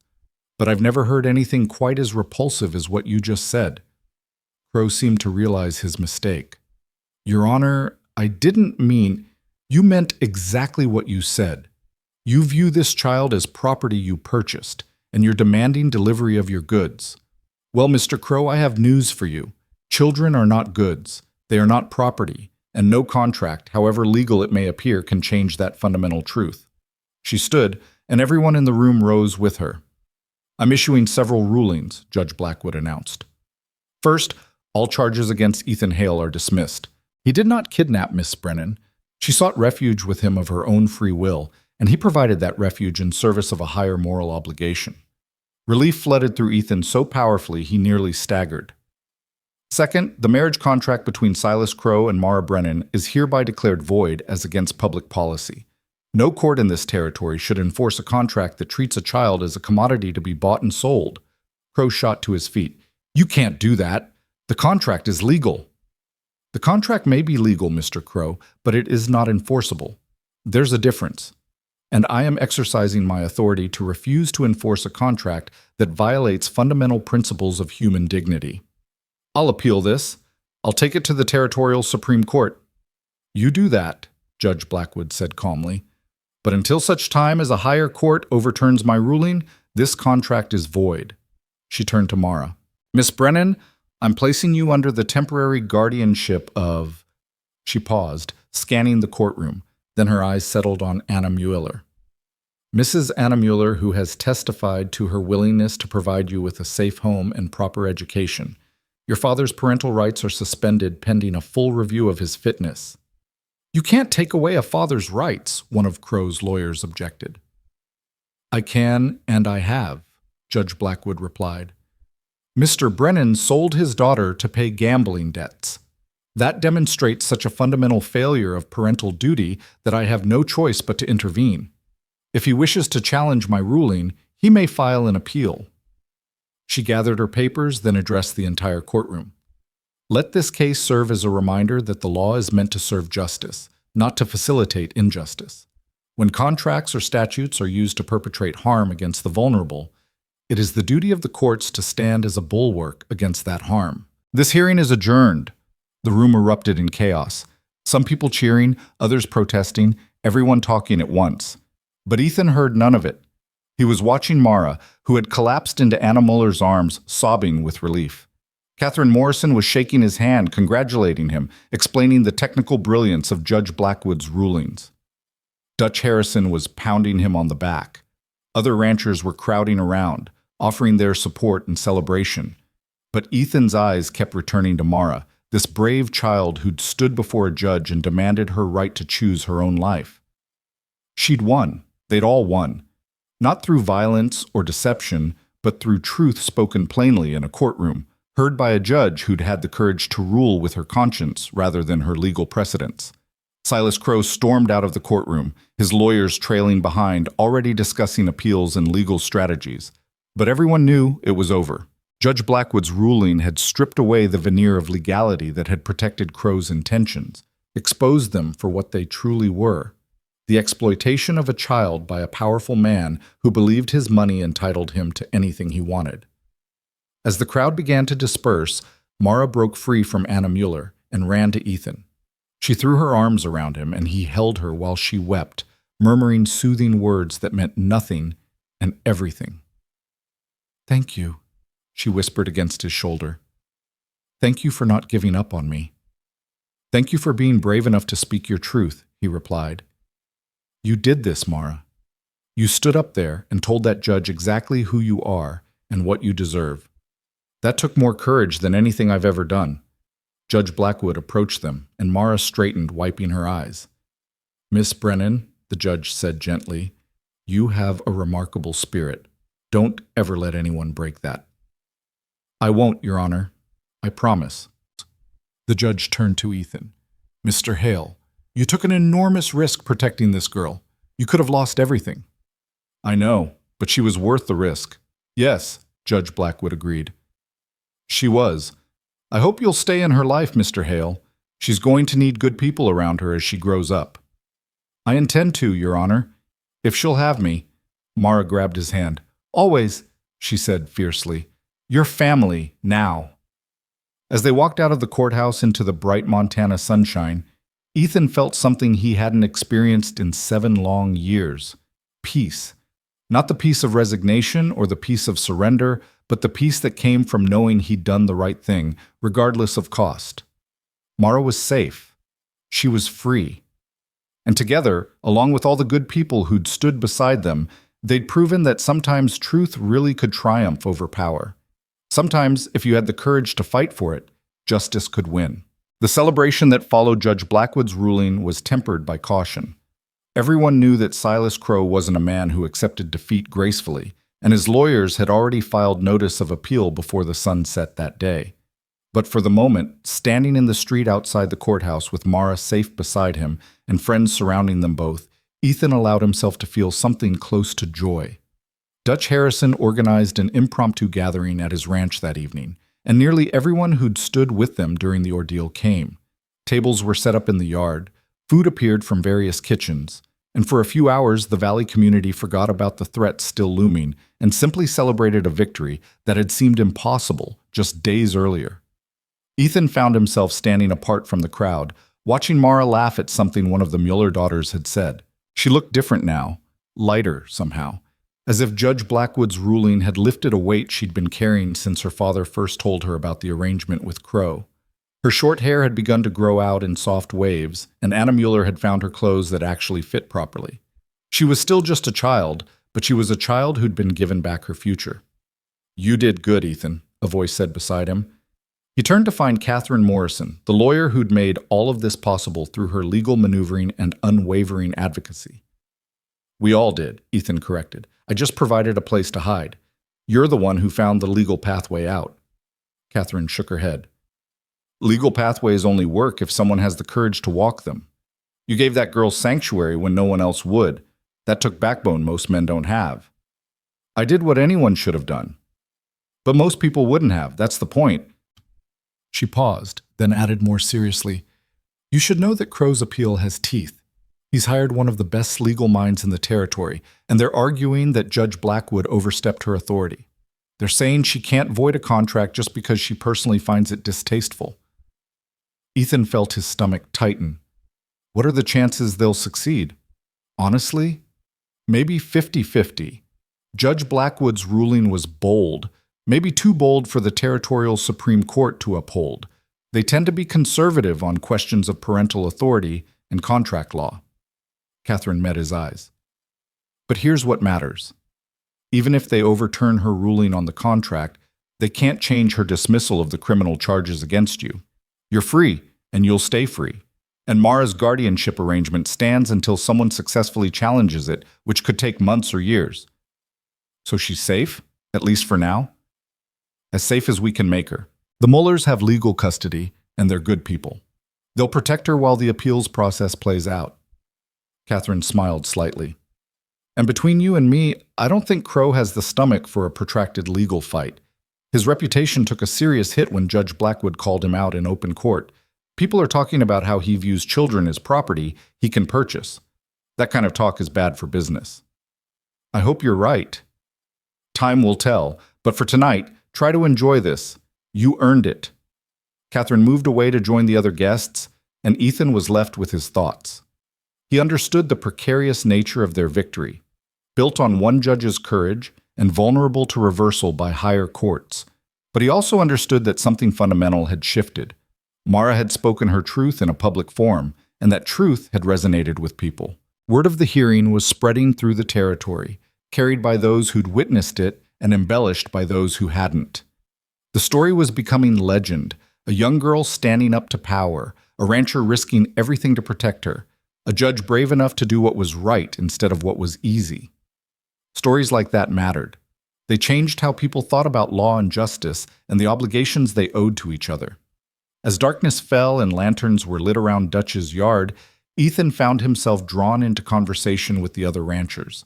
They talked about crops and weather, about cattle prices and water rights, but underneath the mundane topics ran a current of something deeper, a shared understanding that they'd all crossed a line together, and that crossing had bound them into something more than just neighbors. They'd become a community in the truest sense, united by common values rather than just common geography. Later, when many of the families had departed for home, Mara approached Ethan where he sat on Dutch's porch. She settled beside him, her legs dangling off the edge, and for a while they simply sat in comfortable silence. "What happens now?" she asked finally. "Now you go live with the Muellers. You go to school, you learn, you grow up.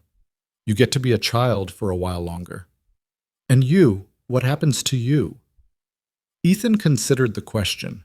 His ranch still needed work. His life was still solitary in many ways, but something had changed in him over these past weeks. The grief that had defined him for 7 years hadn't disappeared, but it had shifted somehow, made room for other feelings. Purpose, connection, hope. "I go back to my ranch," he said. "I do my work, and I stay close enough that if you ever need anything, I'm there." "Like family?" "Exactly like family." Mara leaned against his shoulder, and Ethan was struck by how natural the gesture felt. He'd lost his daughter, and this girl wasn't a replacement for Emma. No one could be. But she was something else, something equally precious. She was proof that grief didn't have to be the end of the story, that loss could coexist with love, that helping someone else could heal wounds you thought would never close. "I'm going to make you proud," Mara said quietly. "I'm going to study hard, learn everything I can, and someday I'm going to be a teacher just like Aunt Margaret, and I'm going to help other girls who need someone to stand up for them." "You already make me proud," Ethan replied, "every single day." The weeks that followed established a new rhythm. Mara settled into life with the Muller family, sharing a room with their 2 daughters and throwing herself into her studies with fierce determination. Anna Muller reported that the girl devoured books like a starving person at a feast, reading everything she could get her hands on and asking questions that would challenge scholars twice her age. Ethan visited regularly, always finding some excuse. He needed Jacob's advice on a fence repair. He had extra vegetables from his garden to share. He was passing through on his way to town. Everyone knew the real reason, and no one minded. Watching Ethan and Mara together, seeing the bond that had formed between them, reminded people of what they'd fought for and why it had mattered. Silas Crow's appeal moved slowly through the legal system, as such things always did. In the meantime, the man himself seemed to retreat from public life. His businesses continued operating, but he rarely showed his face in Millerville anymore. Rumor had it that he had taken up residence in Helena, where people didn't know about the scandal, and he could conduct his affairs without being reminded of his public humiliation. Thomas Brennan, Mara's father, had disappeared entirely. Some said he'd gone east, fleeing his shame. Others claimed he'd headed west to California, seeking his fortune in the gold fields. Mara never asked about him, and Ethan didn't volunteer information. Some absences were blessings in disguise. As autumn gave way to winter, Ethan found himself invited to Sunday dinners at various ranches throughout the valley. Dutch and his wife had him over regularly, as did the Cords and the Ridleys. Even old Walter Chen insisted Ethan visit his small farm to sample his wife's cooking. These gatherings felt significant, like he was being woven back into the fabric of community life after years of self-imposed isolation. During one particularly cold December evening at the Mullers' farm, Ethan sat by the fire with Jacob while the women and children worked in the kitchen preparing supper. Jacob puffed on his pipe, the smoke curling toward the rafters. "I have been thinking," Jacob said in his accented English, "about what we did, about standing against Crow and the law." "Having regrets?" Ethan asked. No, opposite of regrets. I am thinking we should have done something like this sooner, not wait for crisis to bring us together." He gestured with his pipe toward the kitchen, where laughter echoed. "We live close to each other. We share this valley, but before Mara came, we were strangers who happened to be neighbors. Now we are something more." "A community," Ethan said. "Ja, exactly. A community. And I'm thinking, what if we make this permanent? What if we form a council, something official, where we help each other and watch out for injustice before it becomes crisis?" The idea took root in Ethan's mind. Like a valley association? Something like that. We could meet once a month, share news and problems, help those who are struggling, make sure no one faces trouble alone. Jacob's eyes were bright with the possibility. "What do you think?" "I think it's exactly what we need." The Valley Alliance, as it came to be called, held its first official meeting in January at the schoolhouse. 15 families sent representatives, and together they drafted a simple charter. They would support each other in times of hardship, advocate for just laws in the territorial legislature, and stand together against anyone who tried to exploit the vulnerable among them. It wasn't a revolution. It was simply people deciding to care about each other and formalize that caring into something durable. But in its own way, that was more powerful than any single dramatic act. It was sustainability, the long-term commitment that turned one brave moment into a lasting change. Catherine Morrison attended that first meeting, having stayed in the area to monitor Crow's appeal. She brought news that made everyone sit up straighter. "Crow's withdrawn his appeal," she announced. "As of this morning, he's officially dropped all legal action related to the marriage contract in Mara's custody." The room erupted in questions and exclamations. Catherine raised her hands for silence. "I don't know all the details, but my sources suggest that several of Crow's business partners pressured him to let it go. The scandal was affecting their operations, and they made it clear that continuing the fight would cost him more than the girl was worth to him." She paused, then added with satisfaction, "Apparently, there are limits to how much bad publicity even powerful men can weather." Ethan felt relief wash through him so powerfully it left him dizzy. It was truly over. Mara was truly safe. The legal threats that had hung over them all were gone, dissolved not by force, but by social pressure and economic calculation. "What about her father's parental rights?" Anna Muller asked. "Are those still suspended?" "Judge Blackwood's ruling stands. Unless Thomas Brennan returns and successfully petitions for restoration of his rights, which seems unlikely given that he's fled the territory, Mara remains under your guardianship until she reaches majority." Anna's face showed fierce satisfaction. Good. That is good. After the meeting, as people filed out into the cold January night, Mara found Ethan in the crowd. She'd grown in the months since the hearing, her face losing some of its childish softness and beginning to show hints of the woman she would become. "It's really over?" she asked. "Mr. Crow isn't going to try to take me anymore?" "It's really over," Ethan confirmed. "You're free, Mara, completely free." She threw her arms around him in an impulsive hug, and Ethan held her, marveling at how far they'd both come since that dusky evening when she'd first appeared at his ranch, frightened and desperate. "I couldn't have done it without you," she whispered. "Yes, you could have. You're the strongest person I know, but I'm glad you didn't have to do it alone." The months turned into years with the steady inevitability of seasons changing. Mara flourished under the Mueller's care, excelling in her studies and becoming an integral part of their family while maintaining her close bond with Ethan. She spent weekends and summers at his ranch, helping with chores and filling the old house with conversation and laughter. During those visits, Ethan taught her practical skills: how to mend fences, how to read the weather, how to gentle a skittish horse. But more importantly, they talked. About her dreams of becoming a teacher, about the books she was reading, about the world she hoped to help build. Ethan found himself seeing the future through her eyes, and it looked brighter than anything he'd imagined possible during those dark years after Emma's death. The valley continued to change as well. The alliance grew stronger, attracting new families who were drawn by the community's reputation for looking out for its members.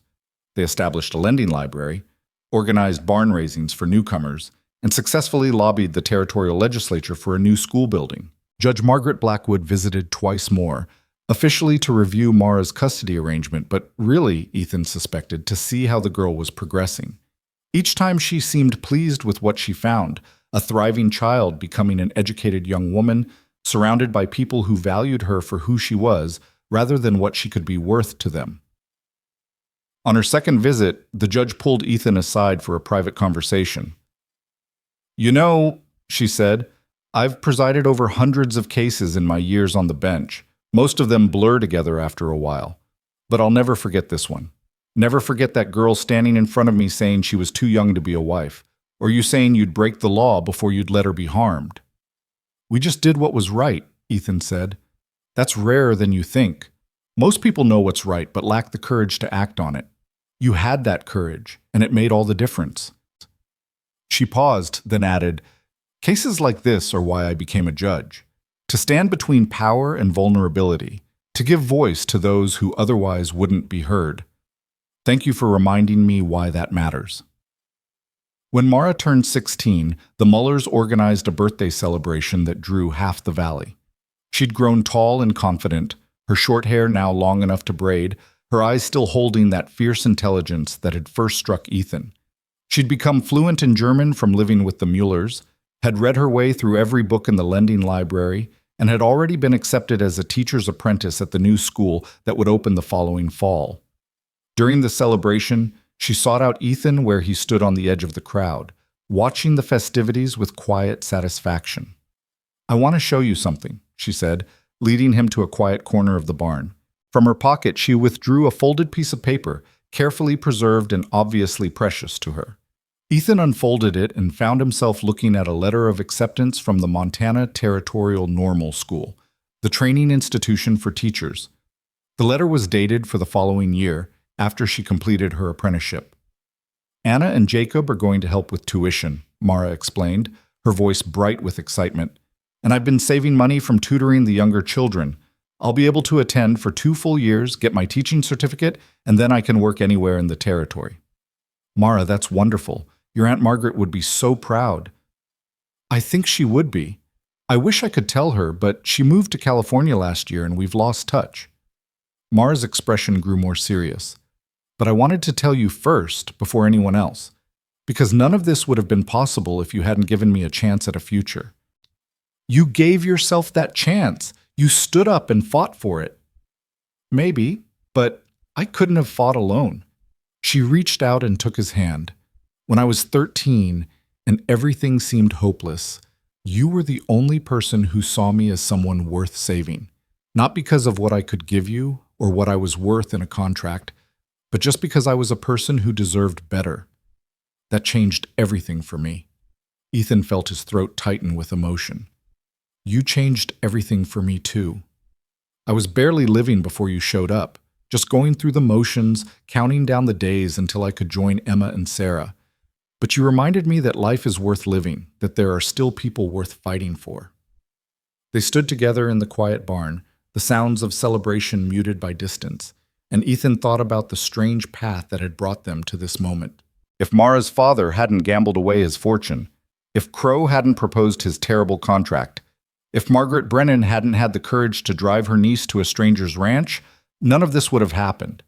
The community wouldn't have been forged in the fire of standing together, Ethan wouldn't have found his way back from grief, and Mara wouldn't have discovered the strength she'd needed to claim her own life. It was a terrible thing to acknowledge, that sometimes good could come from bad, that redemption could grow from ashes. But it was also true. The years continued their steady march. Mara completed her apprenticeship and attended the normal school, excelling in her studies and returning each summer to work in the Valley School. She was a natural teacher, firm but kind, demanding but patient, with a particular gift for reaching students who struggled or felt overlooked. Ethan watched her blossom into the woman she was meant to be, and with each passing year he felt his own grief transform into something softer, more bearable. He would always miss Emma and Sarah. That hole in his heart would never completely heal, but it no longer consumed him.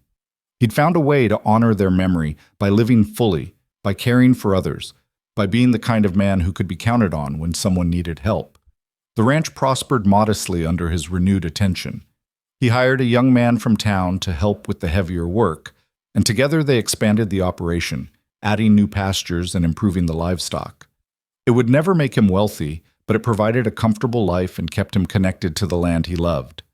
Dutch Harrison often joked that Ethan had become the valley's unofficial conscience, the person people turned to when they needed advice or support. Ethan deflected the praise, but he couldn't deny that his role in the community had evolved. People trusted him, respected him, sought his counsel. It was a responsibility he took seriously, always remembering that his credibility had been earned by standing up for what was right when it would have been easier to look away. When Mara turned 21, she received her teaching certificate and her first official appointment as the head teacher at the Valley School that had been built largely because of the Alliance's advocacy. The position came with a small house adjacent to the schoolyard, and Mara moved in with characteristic determination, decorating the space with books and maps and a photograph of her Aunt Margaret that she'd somehow managed to obtain. Ethan helped her move, carrying boxes of supplies and setting up furniture. As they worked, he marveled at how completely she'd transformed from that frightened 13-year-old into this confident, educated woman with a clear sense of purpose. You know, Mara said as they took a break on the porch of her new house, I've been thinking about writing a book, about what happened, about the hearing and Judge Blackwood's ruling. I think there are lessons in it that other people need to hear. That's ambitious. Maybe, but I remember what it felt like to be powerless, to have adults making decisions about my life without considering what I wanted or needed. And I know there are other children out there in similar situations, being traded or sold or forced into arrangements they never agreed to. If sharing my story could help even one of them find the courage to speak up, wouldn't it be worth doing? It would, Ethan agreed. Though you should know that telling the story will mean reliving all of it, the fear, the uncertainty, the fight. I know, but I'm not that scared girl anymore. I'm strong enough now to face it. She looked at him with those clear, intelligent eyes. Will you help me? I want to make sure I get your part of the story right, what you risked, why you chose to help me. I'll help however I can. Over the following months, Mara worked on her book in the evenings after her teaching duties were done. She interviewed everyone who'd been involved, Ethan and the Mullers, Dutch and the other ranchers, even Catherine Morrison, who provided copies of legal documents and her own recollections of the case. Writing the book forced Mara to confront details she'd tried to forget, but it also gave her a framework for understanding her own story. She wasn't just a victim who'd been saved, she was a person who'd fought for her own freedom with whatever tools she had available, who'd spoken truth to power even when she was terrified, who'd refused to accept a fate others had chosen for her. The manuscript took 2 years to complete. When it was finally published by a small press in Helena, it created ripples far beyond what any of them had anticipated. The story of a 13-year-old girl standing up to a powerful man, supported by ordinary people willing to risk everything for justice, resonated with readers across the territory and beyond. Newspapers reprinted excerpts. Other lawyers began citing Judge Blackwood's ruling in similar cases. Legislators proposed bills to restrict the circumstances under which children could be contracted into marriage. It wasn't a revolution, but it was change, real, measurable change that would make life better for children who came after. Mara's book brought her invitations to speak at schools and community gatherings throughout the territory. She accepted many of them, traveling during summer months to share her story and encourage others to stand up against injustice. Everywhere she went, she emphasized the same message, that ordinary people doing the right thing could accomplish extraordinary things, that the law was meant to serve justice rather than replace it, and that children deserved to have their voices heard. On one of these speaking tours, she returned to Millerville for the first time since the hearing. The town had changed in the intervening years. Silas Crow had sold most of his holdings and moved permanently to the East Coast, his businesses absorbed by other entrepreneurs. The community seemed lighter without his looming presence, more willing to challenge authority and question arrangements that might once have gone unexamined. Mara's speech at the Millerville Town Hall drew a standing-room-only crowd. She spoke for an hour, telling her story with eloquence and passion, then opened the floor for questions. An elderly woman in the back raised her hand. "I remember when you disappeared," the woman said. "There was such a fuss, and most people assumed you were being selfish, running away from a perfectly good marriage to an important man. But hearing you tell it now, I understand how wrong we were. How could we have been so blind?" Mara's answer was gentle but firm. "Because powerful men shape the stories we tell ourselves. Mr. Crow was respected and wealthy, so people assumed his intentions must be honorable. My father had authority over me as my parent, so people assumed he must be acting in my best interest. It's easier to trust the systems we have than to question whether those systems might be broken." "But you questioned them," another voice called out, "even though you were just a child." "Because I had to. Because if I didn't question them, I'd have been trapped in a nightmare. Sometimes the people with the most at stake see the truth most clearly, even if they don't have the power to act on it alone. That's why communities matter. They give individuals the support they need to stand up against injustice." The conversations continued long after the formal speech ended. People wanted to share their own stories, their own experiences with powerlessness and with finding the courage to resist. Mara listened to each one with the same attention she gave her students, offering encouragement and practical advice. Watching from the back of the hall, Ethan felt pride surge through him. This was what he'd hoped for when he first sheltered that frightened girl, that she'd have the chance to grow, to learn, to become who she was meant to be. But she'd exceeded every hope he'd had, transforming her own suffering into a catalyst for change that reached far beyond the valley where it had begun. After the event, as they rode back toward the valley together, Mara was quiet for a long time. Finally, she said, "Thank you for coming with me today. I wasn't sure I could face Millerville alone. You didn't need me there. You handled it beautifully." "Maybe, but it helped knowing you were there, that I wasn't facing it alone." She paused, then added, "I've been offered a position at the Territorial Normal School where I trained. They want me to teach their pedagogy classes and develop curriculum for rural schools." Ethan felt happiness and sadness war within him. "That's a tremendous opportunity." "It is. It would mean moving to Helena, being away from the valley and the people I love. But it would also mean reaching more students, having a bigger impact." She looked at him. "What do you think I should do?" "I think you should do whatever calls to you most strongly. You've earned the right to choose your own path, Mara. Don't let anyone else, including me, make that choice for you." She smiled, but there were tears in her eyes. "You know what's strange? For years I dreamed about being free, about having choices. And now that I have them, making those choices is terrifying. That's because freedom comes with responsibility. You're not just choosing for yourself, you're choosing what kind of impact you want to have on the world. That's heavy stuff." "What would you choose if you were me?" Ethan thought carefully before answering. "I'd choose the thing that lets me help the most people. You've already proven you can make a difference in a single classroom. But if you can make a difference in how teachers across the territory are trained, think about how many children's lives you could touch. That seems worth the sacrifice of leaving home." Mara nodded slowly. "That's what I think too. But I wanted to hear you say it, to know I wasn't just running toward something new because I'm restless. You're running toward your purpose. There's nothing wrong with that." She accepted the position at the normal school, and the Valley threw her a farewell celebration that rivaled any wedding or harvest festival they'd ever held.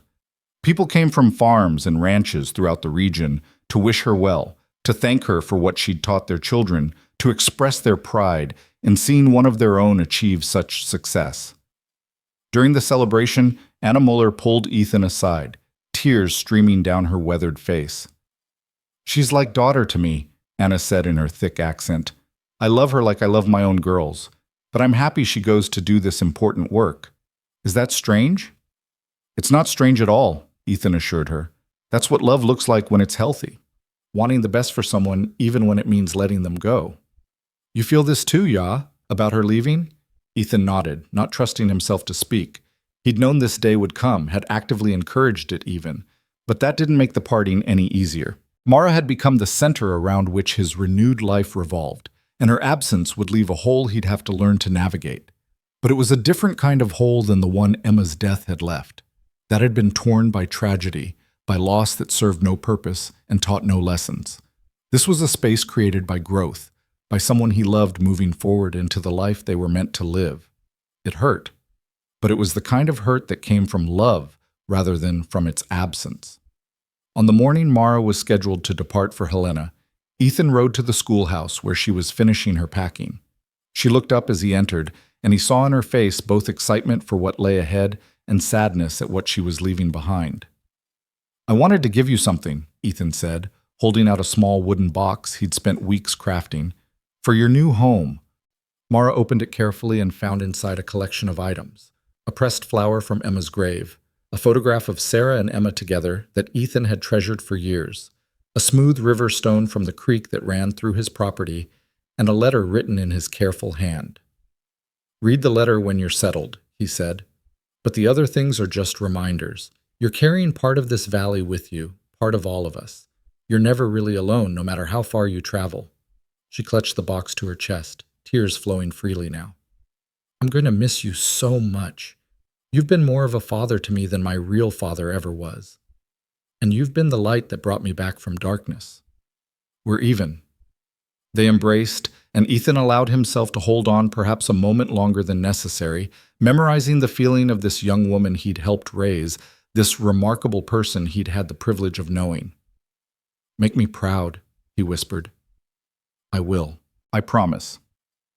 After Mara left for Helena, the valley settled into a new rhythm. Ethan continued his work on the ranch, continued his involvement with the Alliance, continued to be the person people turned to when they needed steady advice.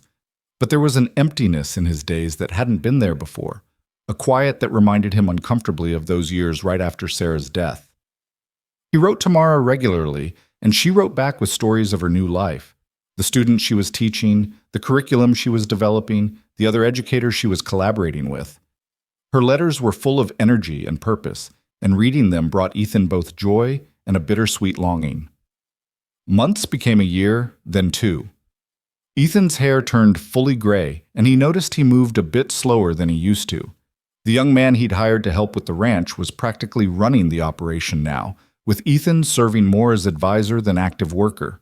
It was strange to acknowledge his own aging, to realize that he'd somehow become an elder statesman without quite noticing the transition.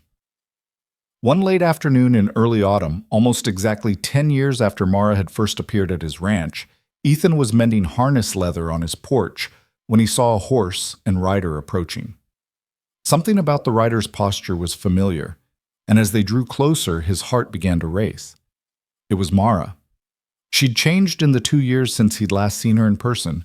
She was 23 now, fully an adult, with an air of authority and confidence that came from having found her place in the world. But when she dismounted and smiled at him, he saw in her face echoes of the frightened 13-year-old who'd once stood in this very spot and asked for help. "Hello, Ethan," she said simply. "Mara." He stood, his legs protesting the sudden movement. "What are you doing here? I thought the fall semester just started." "It did, but I asked for a few days' leave because I needed to see you, needed to tell you something in person, rather than in a letter." Concern flooded through him. "Is something wrong? Are you in trouble?" "No, nothing like that." She laughed, and the sound was pure joy. "Actually, something's very right. The territorial legislature just passed new legislation, the Child Protection Act. It restricts the circumstances under which parents can contract their minor children into marriage, establishes a minimum age of 16 with judicial review required, and gives children the right to contest such arrangements before they're enforced." Ethan felt his breath catch. That's remarkable. "It's partly because of us, because of the story we told, the case Judge Blackwood ruled on, the book that documented it all. Legislators cited it specifically during the debates. We changed the law, Ethan. We actually changed the law." He sat back down, suddenly overwhelmed. They'd changed the law. What had started as one man choosing to help one frightened girl had rippled outward until it touched the fundamental legal framework of the territory. Children throughout Montana would now have protections that hadn't existed before, rights that couldn't be signed away by parents treating them as property. "Emma would have been proud," he said quietly. "If she'd lived, she would have been so proud of what you've accomplished." "I hope so. I like to think she's watching somehow, that she knows the good that came from her father's kindness." Mara sat beside him on the porch, in the same spot she'd occupied so many times over the years. "But I also came to tell you something else. The normal school wants to expand to create satellite programs in rural communities. They want me to head the program, to travel throughout the territory training teachers in their own communities." "That sounds perfect for you." "It does. But there's a catch. I'd need to establish a headquarters somewhere central, somewhere I could operate from between my travels." She looked at him with hope shining in her eyes. "I was thinking about the valley, about maybe building a small house near here, close to the people who first believed in me." Ethan felt warmth spread through his chest. "You want to come home?"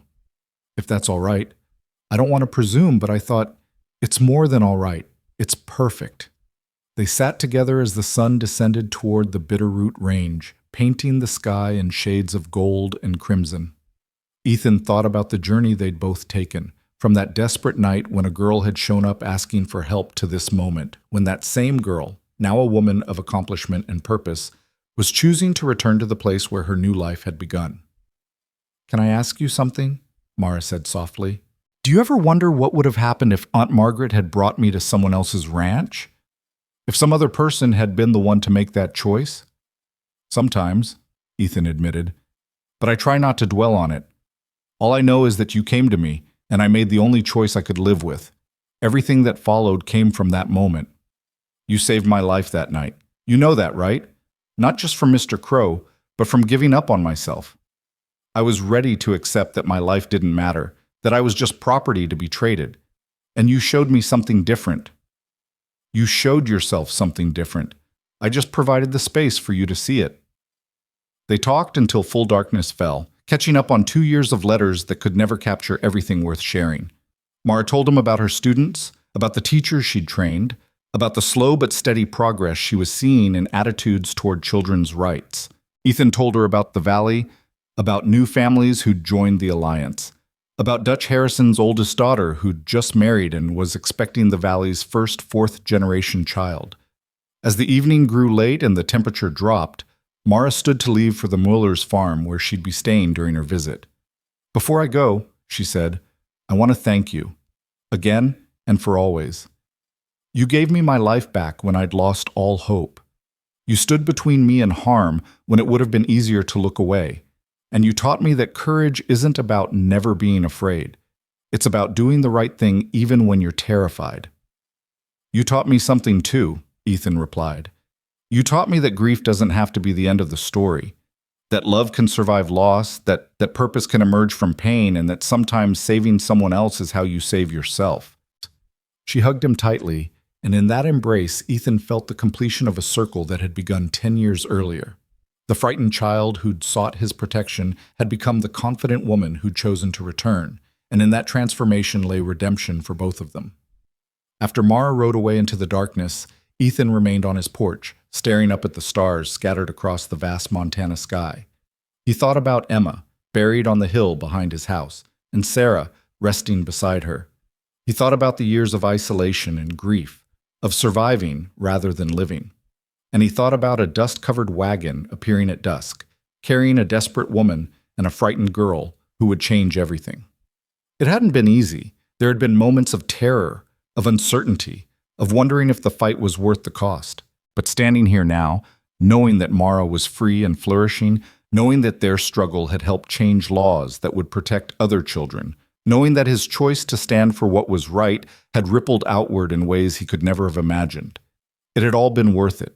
Every moment of risk, every day of uncertainty, every sacrifice made by everyone who'd stood with them. It had all been worth it. Because one brave decision really could change the course of a life forever. And sometimes, if you were very lucky, changing one life could help change the world. As Ethan finally headed inside, he paused at the door and looked back toward the horizon where Mara had disappeared. Somewhere out there in the darkness, she was riding toward her future. A future she'd earned through her own courage, supported by people who'd believed she deserved better than what the world had tried to give her. And that future was bright enough to light the way for others who would follow, children who would never know Mara's name, but who would benefit from the laws she'd helped inspire, the precedents she'd helped set, the stories she'd been brave enough to tell. It was a good legacy, Ethan thought, the kind of legacy worth fighting for, the kind worth everything they'd risked and everything they'd won. He went inside and closed the door on the cold autumn night, but the warmth of what they'd accomplished together, him and Mara and all the good people who'd stood with them, that warmth would stay with him for whatever years remained. And when his own time came, when he finally joined Emma and Sarah on that hill, he would go in peace. Because he'd done something that mattered. He'd stood for justice when it wasn't easy, protected the vulnerable when others looked away, and helped create a world just a little bit better than the one he'd found. That was enough. More than enough. It was everything.